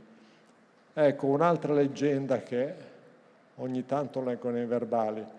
Io sono minorenne e non mi potete fare niente. No, ti possiamo rompere le scatole 2 volte, sia nel penale che nel civile, cioè con interventi educativi anche obbligatori. Anzi, paradossalmente c'è più attenzione per i minorenni che per gli imputati maggiorenni. Grazie signor Procuratore. Adesso avevo una domanda per il nostro garante dei diritti della persona della Regione Friuli Venezia Giulia, il professor Pitaro, e volevo chiedere un contributo proprio da questo osservatorio regionale. Com'è nelle Friuli Venezia Giulia? Sono aumentate queste segnalazioni? Che tipo di sensazioni avete al garante, in quest'ultimo periodo? Innanzitutto grazie per l'invito al Questore della Polizia di Stato. Al garante non arrivano molte di queste segnalazioni di bullismo o men che meno di cyberbullismo, anche per una ragione molto semplice, come diceva il procuratore, hanno risvolto di reato. E quindi il garante non potrebbe neanche intervenire perché, essendo un pubblico ufficiale, ha l'obbligo di trasmettere il tutto alla Procura della Repubblica. Certo, il garante è a conoscenza di eventuali fatti che possono succedere nella regione e a volte anche fuori regione in qualche determinato caso. Io vorrei prendere lo spunto, se mi permettete, dallo splendido filmato delle imprese di Valerio. Il suo atto, l'atto eroico è stato primato, eccetera, è chiaro, è indice di solidarietà. Io vorrei approfondire questa parola e dire cosa c'entra la solidarietà, non con l'atto eroico, ma col bullismo. C'è una contrapposizione, secondo me, di 2 parole, solidarietà e complicità, e questo lo dico in base all'esperienza. È importante che ci sia la solidarietà da parte degli amici, dei colleghi, degli scolari, tutti gli qua, nei confronti della vittima del bullismo. A volte succede, dobbiamo segnalarlo invece, l'episodio contrario, nel senso che magari il bullo ha un effetto trascinante rispetto ai propri colleghi, che invece di isolarlo, nel senso di o denunciarlo, quasi quasi lo prendono, non dico esempio, ma o fanno finta di non vedere oppure insistono nel medesimo atto. E questo succede soprattutto, è stato bene messo in leva, sul cyberbullismo, ovviamente favorito dall'anonimato eccetera, per cui c'è una specie di catena, inizia l'uno e poi si gonfia tutto questo insieme. Allora, invece della solidarietà possiamo avere la complicità. Allora è ancora necessario ovviamente spezzare questo nesso e intervenire subito. Bisogna intervenire subito con quella che è, come è stato detto, no? Il procuratore l'ha illustrato benissimo, la denuncia. Ma la denuncia fatta dal soggetto passivo, diciamo, fatta dall'insegnante, dal genitore e così via, intendiamoci, non deve essere intesa come una delazione, come qualche cosa di negativo, dice ma vado a denunciare. La delazione esiste nella criminalità organizzata, quella potrebbe essere una delazione, la denuncia è un dovere civile, quindi non aver paura di dover fare la denuncia. Ecco allora che si può partire il meccanismo che nel cyberbullismo, questo il procuratore l'ha messo in luce. È importante nel bullismo, ad esempio, non nel cyber ma quello più fisico, bloccarlo subito, perché altrimenti se uno che esercita questa sua sopraffazione nei confronti, diciamo, del soggetto più debole, se si vede appoggiato o non ostacolato dagli altri, quindi non solo la cosa si aggrava, non solo si sente confortato nella sua violenza, ma questo è il punto, e abbiamo dei casi non solo nella regione ma famosi anche in altre regioni, cioè hanno fatto anche un volume di memorie di un bullismo, di un bullista, diciamo. Uno dice ma la violenza diventa banale fatta nella scuola, allora dove posso esercitare la mia supremazia, il mio carattere forte? Fuori. Allora lo esercito per strada, lo esercito nei bar, lo esercito dove vado a frequentare, la discoteca e così via, e faccio violenza anche nei confronti, che ne so, d'arroganza nei confronti di chi incontro. Il passo successivo qual è? Beh, già che si trova in una situazione di dipendenza, io lo so, lo sto sopraffacendo, beh, approfitto, mi faccio dare qualcosa. Allora è il furto. Ma se io faccio il furto con violenza, questo si chiama rapina. Ecco allora che anche questo è un profilo penale. E uno dice, oh, ma neanche non ci penso, una rapina, sciocchezze.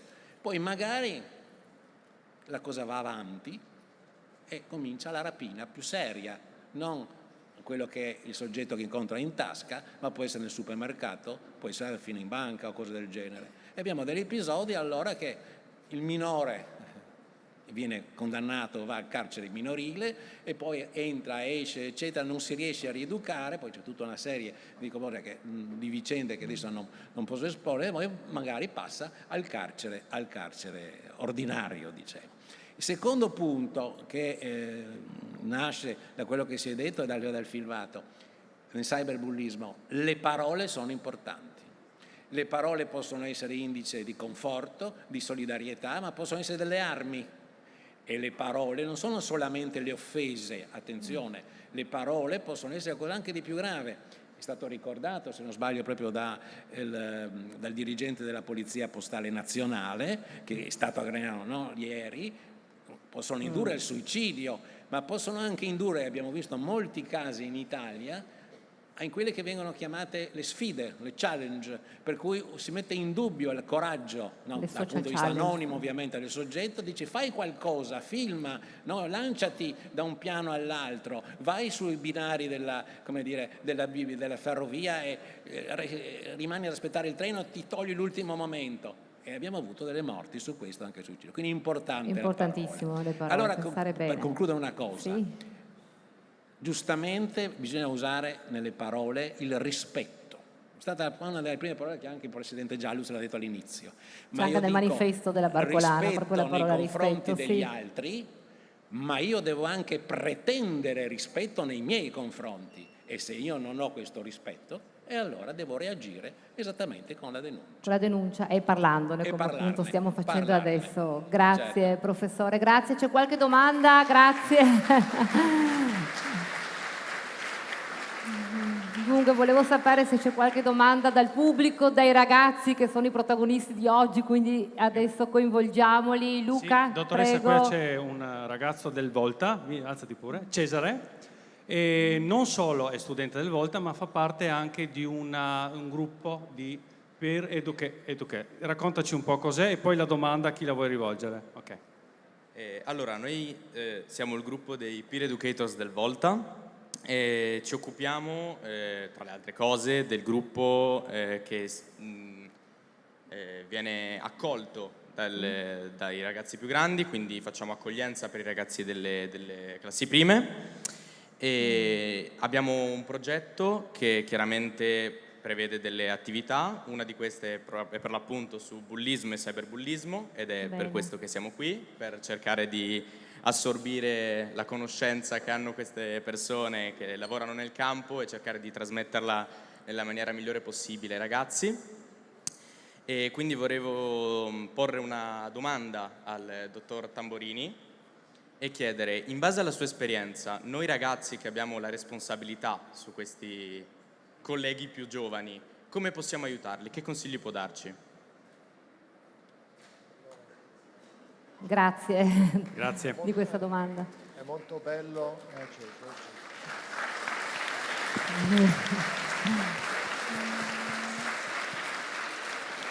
È molto bella questa iniziativa perché fa capire che avete capito una cosa fondamentale. Il problema non è un problema che riguarda la vittima e il bullo, riguarda loro due. No, riguarda tutto l'ambiente. Già ho accennato prima al fatto che il bullo è bullo. Il bullo non fa del male per avere una soddisfazione facendo del male, ma fa del male perché vuole che tutti vedano che lui può fare quel cavolo che vuole. Quindi nessuno è al di fuori di questo problema. Tutti sono coinvolti nel bullismo perché al bullo interessa più che la reazione della vittima, che magari fisicamente non ha modo di difendersi, quindi è abbastanza ovvia. Interessa vedere cosa fanno gli altri, se gli altri lo applaudono, lo sostengono oppure si girano dall'altra parte. Quella è la sua vittoria. Quindi nessuno può dire la cosa non mi riguarda, sì c'è del bullismo nella mia classe ma io sono fuori. Quindi tutti dovete sentirvi responsabili. Se c'è del bullismo nella vostra classe e voi vi girate dall'altra parte o ne ridete, siete anche voi responsabili. Complici, certo. Quindi non bisogna essere spettatori, appunto, ma bisogna intervenire per aiutare. Ecco, poi come si dice del mal di gola, se il sintomo persiste, consultare il medico. Se la cosa non si risolve in fretta, tramite amici comuni, tramite insegnanti, genitori così, bisogna fare la denuncia, come è stato detto prima. Fare la denuncia è un atto di coraggio e di liberazione, non è assolutamente un atto di debolezza. Perché dovete farla? Perché nessuno ha il diritto di procurare del dolore. Siccome queste cose procurano del dolore, già bisogna andare a scuola avendo, già abbiamo il dolore della verifica, il dolore sentimentale, il dolore calcistico, ci manca solo di arrivare a scuola con questo. Quindi in soldoni, dopo 24 ore scrivergli smettila, se no ti denuncio, e dopo ulteriori 24 ore denunciare.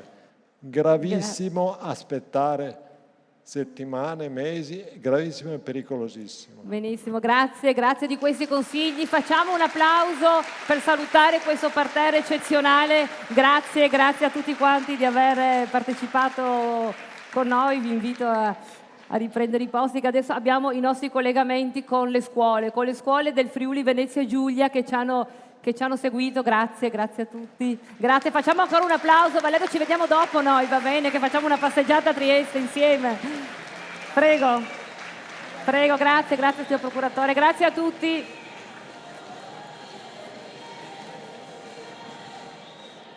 Eccoci qui con i collegamenti con le scuole del Friuli Venezia Giulia. Facciamo questi collegamenti perché chiaramente ci stanno seguendo. Mi sentite bene che sento un rientro? Mi state seguendo? Sì. E adesso abbiamo degli ospiti, dei personaggi noti e subito dopo avremo dei messaggi, delle storie importanti di sportivi che appunto ci tenevano a essere qui presenti oggi per raccontare le loro storie. Dunque, il primo personaggio che vi presento, un personaggio noto, è il protagonista di un docu-reality su Rai 2, Andrea Maggi, penso che lo conoscete tutti, dicono che è il più famoso professore in Italia che tutti quanti insomma avrete sicuramente visto, e lui, sapete, oltre che essere professore su questo docu-reality di Rai 2, è anche professore in una scuola di Sacile. Adesso, prima di fare il collegamento, vi faccio vedere un brevissimo film, una parte velocissima insomma di un consiglio che dà. Seguite. Il Collegio 1977 è libertà, trasgressione e creatività. Fuori! Ma cos'è questa? La classe. Un'aula scolastica o la fossa dei leoni? Tra le note della disco dance e la nascita della TV a colori, riaprono i cancelli. Non c'era nessun motivo di non leggerlo. Forse lei non crede molto in se stessa.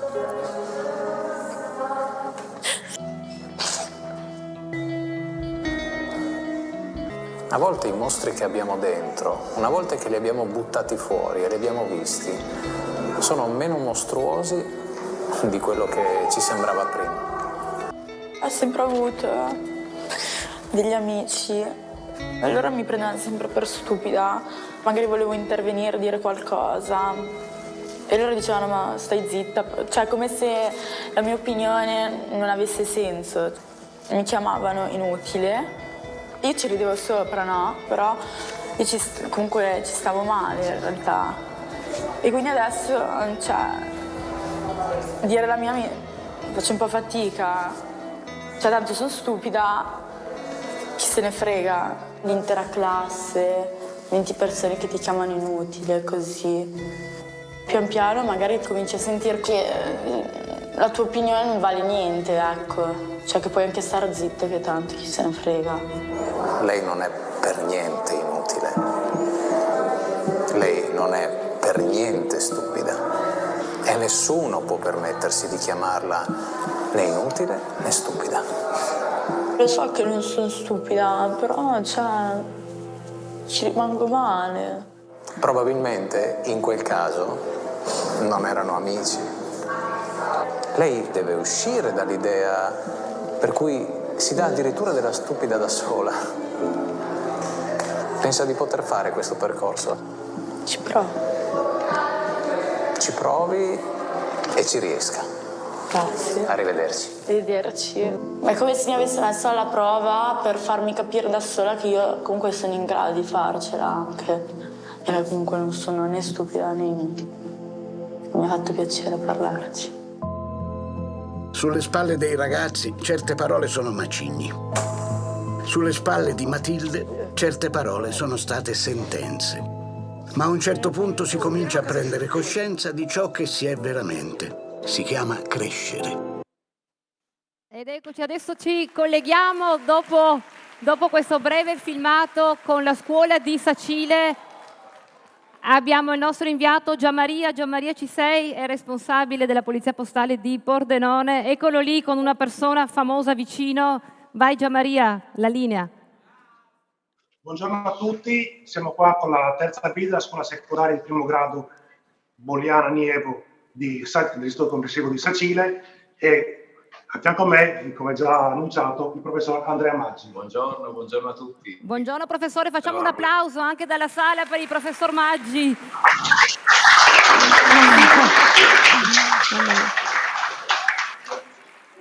Professore, vuole commentare il filmato e dirci qualcosa sull'odioso fenomeno delle parole d'odio? Sì, devo dire che il video è stato davvero, il filmato è stato davvero commovente. Io vorrei, per commentare, ringraziare Valerio, perché oggi ha dato a me e a tutti i miei studenti una lezione, anzi direi una doppia lezione di coraggio. La prima salvando la vita a quella bambina e dimostrando che dobbiamo tutti noi mettere a disposizione le nostre forze, le nostre capacità al servizio degli altri. Solo così saremo delle brave persone. E la seconda prova di coraggio ce l'ha data andando a denunciare i suoi haters, perché vedete, tante volte gli haters poi si lamentano una volta che sono denunciati e accusati. Come tutte le forme di bullismo, anche l'hater è un vigliacco e allora finge di essere vittima. Molti haters poi dicono: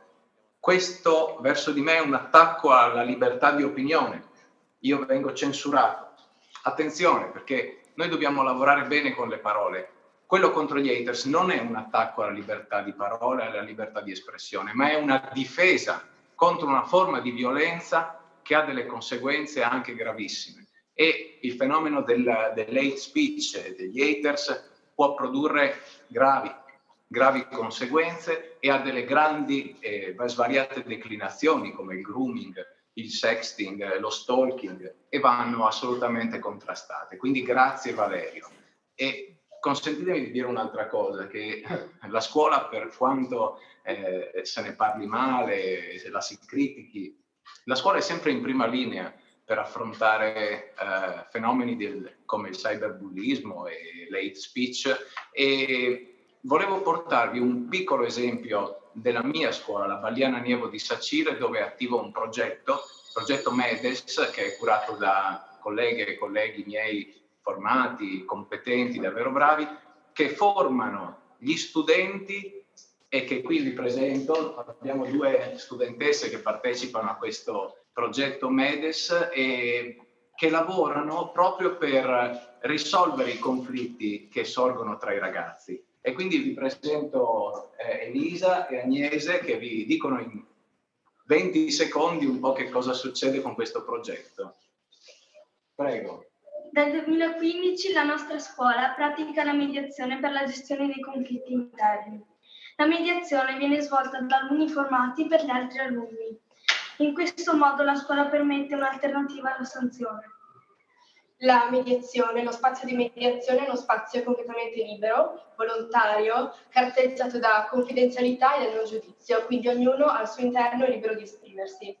Il ruolo del mediatore non è quello di un giudice che offre una soluzione a un conflitto, lui semplicemente guida i confliggenti affinché possano trovare un accordo, tramite l'aiuto che gli viene offerto nel mettersi l'uno nei panni dell'altro. Noi in questi anni, anche a rappresentanza di tutti gli altri mediatori che ci sono stati, abbiamo riscontrato un forte bisogno di parlare da parte dei confliggenti. Ci sono state situazioni in cui un'incomprensione si è risolta velocemente, semplicemente nel momento in cui i confliggenti si sono parlati e hanno avuto modo di confrontarsi. Grazie. Benissimo, grazie, complimenti per tutto quello che fate. Ma adesso abbiamo una domanda per voi, una domanda dai ragazzi della sala. Chi vuole fare una domanda? Ci deve essere Valentina. Sì, eccoci qua, c'è Zoe della scuola Caprin di Trieste che vuole rivolgere una domanda, ma non al professor Maggi, bensì ad un alunno, ad un suo alunno. Vediamo. Zoe. Devo chiamare qualcuno qui? Sì, la domanda non è per lei, ma per un suo alunno. Sentiamo la domanda. Prego, Zoe. Ma il professore è così severo anche in classe come al collegio? Ah, che domanda interessante questa, ma è così severo come appare su Rai 2 anche a scuola? Zoe, grazie della domanda. Aurora. Vediamo. No, volevo dire che il prof non è assolutamente cattivo come sembra nel collegio, è davvero un bravo professore, è anche molto simpatico.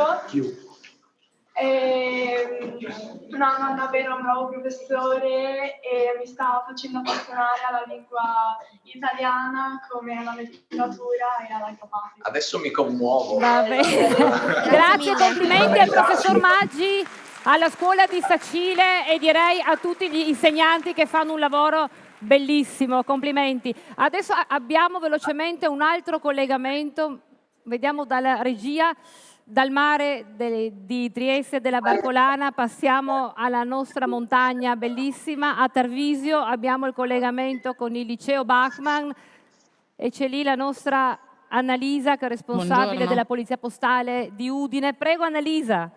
Buongiorno, mi sentite? Benissimo, forte e chiaro. Bene, buongiorno. Sono qua con Alessandro al liceo Bachmann di Tarvisio, che è dal 2014 l'unico liceo sportivo riconosciuto dal MIUR della provincia di Udine.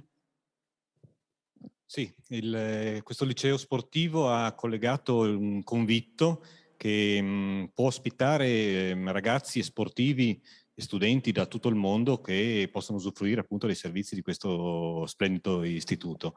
Infatti ci sono stati ospiti provenienti da Nuova Zelanda, dal Giappone, dal Cile o anche dai più vicini, fra virgolette, paesi europei o i paesi nordici. Passo la parola. Qui i professori lavorano insieme con gli allenatori perché c'è la convinzione che lo sport sia importante, fornisca energie positive e possa favorire una crescita sia fisica che intellettuale da parte degli allievi. Abbiamo infatti un motto di questo istituto. La scuola e lo sport allenano la vita. Questo è un motto bellissimo che infatti è testimoniato proprio dall'ospite che è in sala da voi, Valerio, oggi e proprio ci insegna che questo motto è tanto attuale. Qualche ragazzo qua in sala può darci una sua personale interpretazione di questo motto, una sua interpretazione. Giulia, vuoi provare tu? Ciao, sono Giulia e faccio sci di fondo a livello agonistico da circa 6 anni e questo è il secondo anno che frequento l'istituto Bachmann e qui posso allenarmi molto e allo stesso tempo studiare per il mio futuro. Il motto scuola e sport allenano la vita per me ha un significato molto concreto, infatti nell'agonismo ho dovuto affrontare molti ostacoli difficili ma che sono sempre riuscita a superare con le mie forze e anche grazie all'aiuto dei miei allenatori. Posso dire che questa esperienza mi sta aiutando e mi ha aiutata molto tuttora appunto a superare le difficoltà che incontro nella mia vita al di fuori dello sport e ho imparato soprattutto che la testa traina ogni cosa e crea determinazione e sicurezza nelle proprie capacità. Nelle gare noi ragazzi siamo sempre in competizione, ma siamo anche tanto uniti perché condividiamo le emozioni delle esperienze positive e negative e dei sacrifici che appunto facciamo per raggiungere i nostri obiettivi e traguardi. Benissimo, grazie per questa importante testimonianza. E buon proseguimento, in bocca al lupo, sia per le gare che per la scuola e per la vita. Grazie. Bene, adesso siamo addirittura d'arrivo ormai, insomma. Stiamo terminando appunto questa bellissima festa giornata. Adesso, come vi ho promesso, ci saranno ancora delle testimonianze fatte appunto da sportivi. Partiamo con la prima testimonianza, una piccola riflessione veloce, visto i tempi che ormai sta concludendo il tempo a nostra disposizione. Questa è una foto che avrete visto tutti quanti ragazzi, vero? Perché immagino che siete tutti su Instagram, sui vari social. Questa è la foto di Linda Cerutti. Una nostra campionessa di nuoto sincronizzato, bravissima, negli ultimi europei ha vinto 8 medaglie addirittura, dunque ha fatto questa foto artistica bellissima appunto con una foto sportiva, è una posizione che lei utilizza sempre insomma prima di fare i vari tuffi in piscina e purtroppo è diventata bersaglio degli haters. Abbiamo una sua testimonianza che faccio partire subito. Buongiorno a tutti ragazzi e un caro saluto a tutti i ragazzi del Friuli Venezia Giulia che mi stanno ascoltando. Intanto mi presento, io sono Linda Cerruti, un'atleta della Nazionale Italiana di Nuoto Sincronizzato e sono qui oggi per raccontarvi un pochino quella che è stata la mia esperienza riguardo a un fatto avvenuto sui social quest'estate poco più di un mese fa. Al mio rientro dopo gli europei di nuoto di Roma di questo agosto 2022 io ho postato una foto sui social nella mia spiaggia, in un posto particolarmente significativo per me, dove ho iniziato a coltivare i miei sogni per questo sport. La foto mi ritrae in una posizione tipica del nuoto sincronizzato, una posizione a testa in giù, in verticale, con le gambe in spaccata, insieme alle mie 8 medaglie vinte durante gli europei di Roma di quest'anno, che è stato il miglior europeo di tutta la mia carriera. Io ho pubblicato questa foto un pochino per celebrare i miei successi e i successi che sono stati quest'estate nel nuoto agli europei, che sono stati degli europei spaziali per tutto il mondo del nuoto. Questa foto è stata ripresa in maniera positiva per celebrare i miei successi da varie testate giornalistiche, sotto le quali ci sono stati veramente tanti, centinaia se non migliaia di commenti volgari e di cattivo gusto. In seguito a ciò io ho deciso di non star ferma e quindi ho subito fatto un post per denunciare la situazione, per dimostrare anche a tutte le ragazzine, a tutte le persone che mi seguono e che mi prendono magari come esempio, che non è una cosa da considerare normale, anche se magari ad oggi è all'ordine del giorno. E come secondo passo ho fatto denuncia alla polizia postale, che stiamo procedendo ancora adesso. Io oggi ci tengo a dire a tutti voi che se vi succede una cosa simile, di non sentirvi voi quelli sbagliati e di denunciare la situazione, perché è l'unico modo che abbiamo per fare un passo avanti e far sì che un domani non succedano più queste dinamiche sociali. E un altro consiglio che voglio dare a tutti è di non essere leoni da tastiera, ma di essere leoni di buone maniere e di gentilezza, perché nella vita darà molte più soddisfazioni. Grazie a Linda Ceruzzi, allora, della Marina Militare, per questa sua testimonianza. E chiamo subito sul palco, vicino a me, un'altra campionessa delle Fiamme Oro, che è qui presente già il secondo anno, appunto, che accoglie il nostro invito, Stefania Pirozzi. Prego Stefania, vieni, facciamo un applauso a Stefania Pirozzi, campionessa di nuoto delle Fiamme Oro. Dunque qua abbiamo scritto un oro, 2 argenti agli europei, 3 partecipazioni alle Olimpiadi. Stefania, grazie di essere venuta intanto, e siamo qui per sentire una tua storia, perché anche tu mi hai detto in questi giorni volevi raccontare ai nostri ragazzi una testimonianza. Grazie a lei per l'invito e un saluto a tutte le autorità. Per me è il secondo anno che sono qui e sono molto contenta di essere oggi qui, perché penso che sia una giornata molto importante per sensibilizzare i ragazzi all'uso del web, che è all'ordine del giorno. Io porto la mia testimonianza perché è successo anche a me durante la quarantena, mentre svolgevo un allenamento su Instagram. Ormai i ragazzi hanno tutti Instagram, TikTok e tutti i social, e per appunto condurre un allenamento in diretta insieme ad altri ragazzi e divulgare quella che è l'attività sportiva, perché anche io credo fortemente che sia un salvagente in questa società, appunto, lo sport come la scuola. Sono stata vittima di un episodio spiacevole con delle immagini fuori luogo e al seguito ho ricevuto attacchi, offese, dopodiché ho spento per 2 giorni social, WhatsApp, tutto, e mi sono rivolta alla polizia postale, che mi ha accolto, mi ha aiutato e mi ha supportato per denunciare appunto tutto l'accaduto. Quindi io sono d'accordo con quello che dice Linda Cerruti, una mia collega, che non dovete sentirvi deboli, ma anzi forti a denunciare se siete vittime di attacchi di qualsiasi genere, ma soprattutto siete il nostro futuro, quindi non siate leoni da tastiera. Magari in un momento goliardico vi lasciate scappare qualche commento per gioco, ma non sapete nell'altra persona, in un vostro magari coetaneo, che reazione può provocare.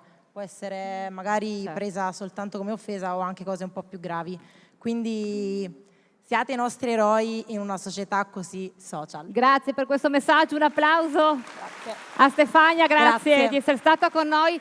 E dopo tutti questi sport, soprattutto individuali, anzi tutti individuali finora, no? Soprattutto sport nuoto, d'acqua, ma anche ci siamo collegati col mondo invernale degli sport sulla neve, dello sci. Adesso invece, dulcis in fundo, c'è questo gran finale con le nostre squadre cittadine di sport e di gruppo. Questo è importante perché il gruppo aiuta tanto, ragazzi, quindi il gruppo deve essere anche gruppo sempre nella nostra vita. E io invito sul palco la Triestina, i nostri rappresentanti qui presenti, accogliamoli con un applauso. La nostra squadra cittadina, eccoli qua, ben arrivati. Ben arrivati, come va, come state? Dovevate essere in più, ma c'è stato un allenamento. Prego, mettiamoci qua in mezzo così riescono. Allora, i microfoni, eccoli qua. Prego.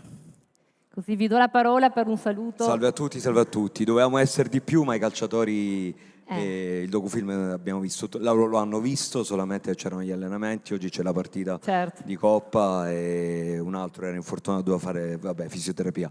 Detto ciò, grazie per averci invitato, abbiamo seguito tutto.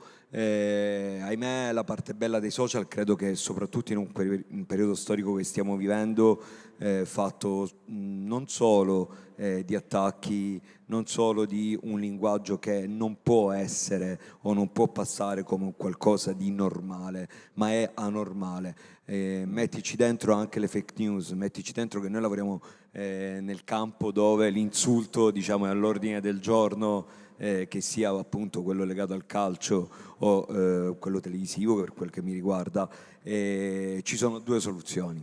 La prima è una e unica, quella che avete detto finora, denunciare. E denunciare non significa aver paura di fare un atto, ma è, come ha detto prima, liberazione. La denuncia è una liberazione. Certo, c'è da dire che i tempi giuridici non sono velocissimi, ma del resto in Italia di veloce non credo non ci sia niente. Quindi questo purtroppo è la parte negativa di questa medaglia. Ma la denuncia è l'unica arma che uno può avere, non contro i leoni a tastiera, perché alla fine sono le stesse persone che poi quando ti incontrano, a me è successo personalmente, ti chiedono magari un selfie, le stesse persone che ti insultano quando poi li colpisci o ti difendi più che altro, sono le persone che poi ti vedono dal vivo e ti dicono: possiamo fare un selfie? Ma come? Mi hai insultato finora, mi hai augurato la cosa più carina, hai fatto colazione e muori e poi mi chiedi il selfie. Poi nel calcio siamo straabituati perché il tifoso, e lì è un discorso diverso, il tifoso ci sta, il tifoso ma la domenica paga l'abbonamento, il tifoso nel calcio esprime la sua incazzatura, ma i primi siamo anche noi quando si sbaglia un rigore, quando perdi una partita, però non bisogna mai superare il limite. Anche con i calciatori noi ci siamo impegnati, io in qualità di responsabile della comunicazione, Ettore in qualità di amministratore delegato della Triestina, a dare un codice etico, a non cadere nelle provocazioni, a non rispondere, a non pubblicare se in quel momento la società sta attraversando un momento negativo, non pubblicare un qualcosa che possa fare incazzare il tifoso perché si sentirebbe mancato di rispetto. Quindi ed è bisogna giusto gestire bene tutta questa comunicazione con i social, no? Non è facile, ve lo assicuro, perché devi mettere insieme tantissime teste, però noi ci proviamo. Vi ringrazio per aver organizzato un evento del genere. Io vengo da Milano e credo che eventi così dovrebbero essere fatti da voi che rappresentate la Polizia Postale, in questo caso qui a Trieste, ma dovrebbero avere spazio in tutta Italia con tutte le scuole e anche estesi a ragazzi universitari più grandi e alle famiglie. Bene, grazie. Vuole aggiungere ancora una cosa breve, che siamo proprio con i titoli di chiusura? Un saluto a tutti, grazie per l'invito. Io rappresento anche Stardust, come sapete, quindi questa agenzia, la Stardust House, quindi il mondo dei ragazzi lo conosciamo molto molto bene. E appunto chiacchieravamo con Gabriele, perché no, organizzare un evento come questo all'interno della Stardust House sarebbe bellissimo. Benissimo. Quindi, grazie di tutto e ci vediamo sicuramente presto. Grazie per la testimonianza. Grazie, e forza grazie a voi. Triestina, allora, grazie. Forza Triestina, assolutamente. Benissimo, allora adesso chiamiamo l'ultima testimonianza di questa mattinata insieme, chiamiamo la Pallacanestro Trieste qui accanto a me sul palco con un grande applauso. Ma siete tifosi? Sì, siete tifosi tutti quanti, vero? Chissà quanti di voi adesso giocheranno a calcio, a pallacanestro, eccetera. Abbiamo Alessandro Lever e Daniele Cavaliero, ex capitano che ha giocato nella nazionale, in tantissime nazionali. Complimenti, grazie di essere qui con noi. Vi chiedo un contributo, vi do il microfono, un contributo, un saluto alla nostra platea. Ciao a tutti ragazzi, grazie per averci qua come ospiti e poter parlare un po' della nostra esperienza.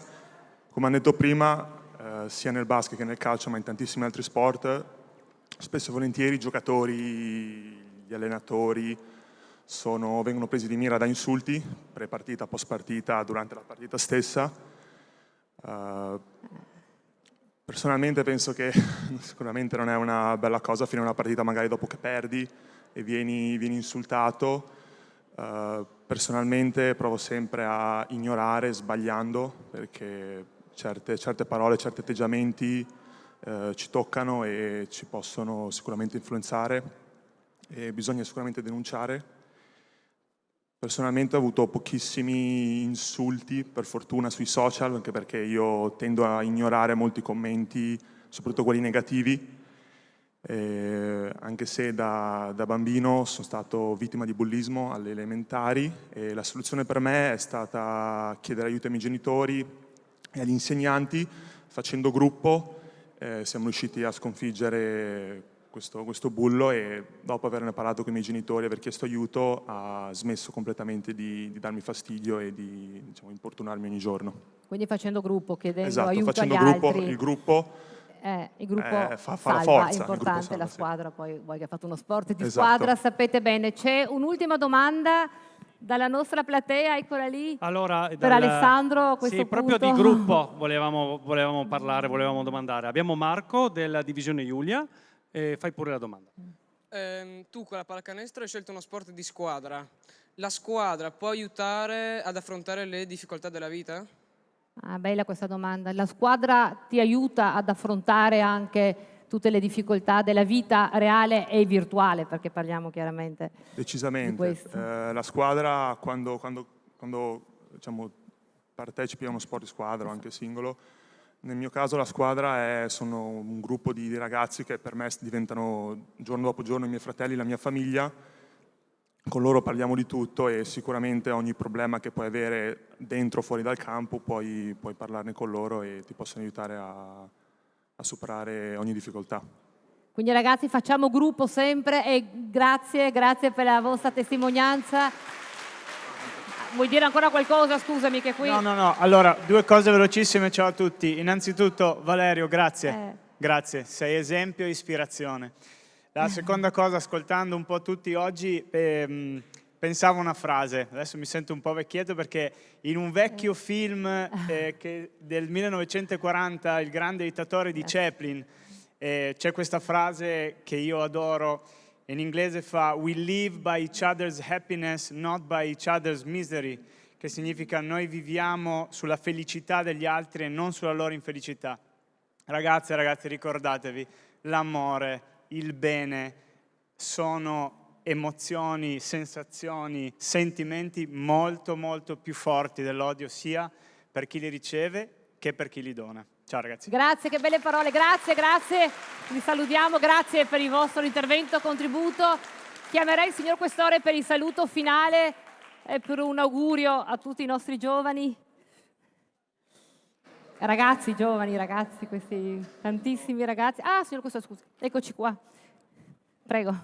Allora, prima di salutarvi, permettetemi di fare una cosa. Vorrei abbracciare la nostra dottoressa, no. di cui siamo orgogliosi. Il risultato è di gruppo sempre, no. È stata il risultato è sempre del gruppo, assolutamente, come dicevamo. Non solo è brava professionalmente, ma abbiamo scoperto in te un talento naturale. Quindi No, assolutamente. Il sappiamo risultato cosa farai in un'altra è vita. del gruppo, del nostro questore, del direttore centrale e di tutti i poliziotti. Grazie. E di tutti i poliziotti presenti che inviterei sul palco, se venite qui così facciamo una bella foto con tutti i ragazzi. Grazie veramente Io spero che questa giornata sia stata utile per voi. Raccontatela ai vostri genitori, per noi è importante questa comunicazione che da voi deve andare verso gli adulti. Quindi grazie di cuore, vi vogliamo bene e cercheremo di fare altre cose con voi. Evviva, in bocca al lupo a tutti, un saluto per chi è collegato, evviva! Ciao ragazzi! Facciamo una foto qua sotto adesso. Eccoci, ma mi mettete in...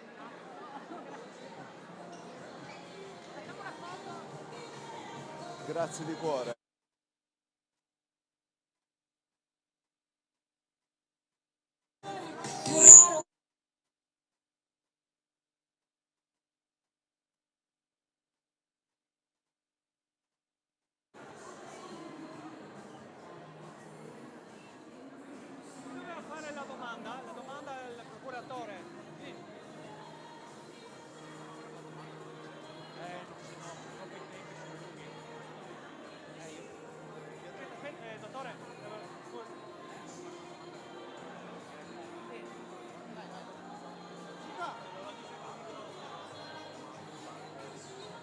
Ragazzi,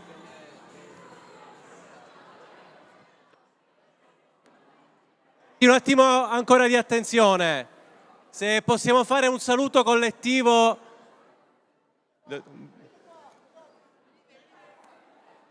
Andiamo tutti quanti con... Dottoressa, facciamo un saluto collettivo allora. Diciamo tutti quanti ciao! Mani in alto e più entusiasmo, dai!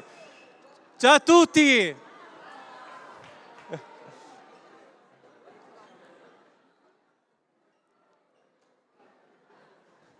Ragazzi, però... vabbè, ormai la sala direi che si è svuotata. Ragazzi, pollice in su!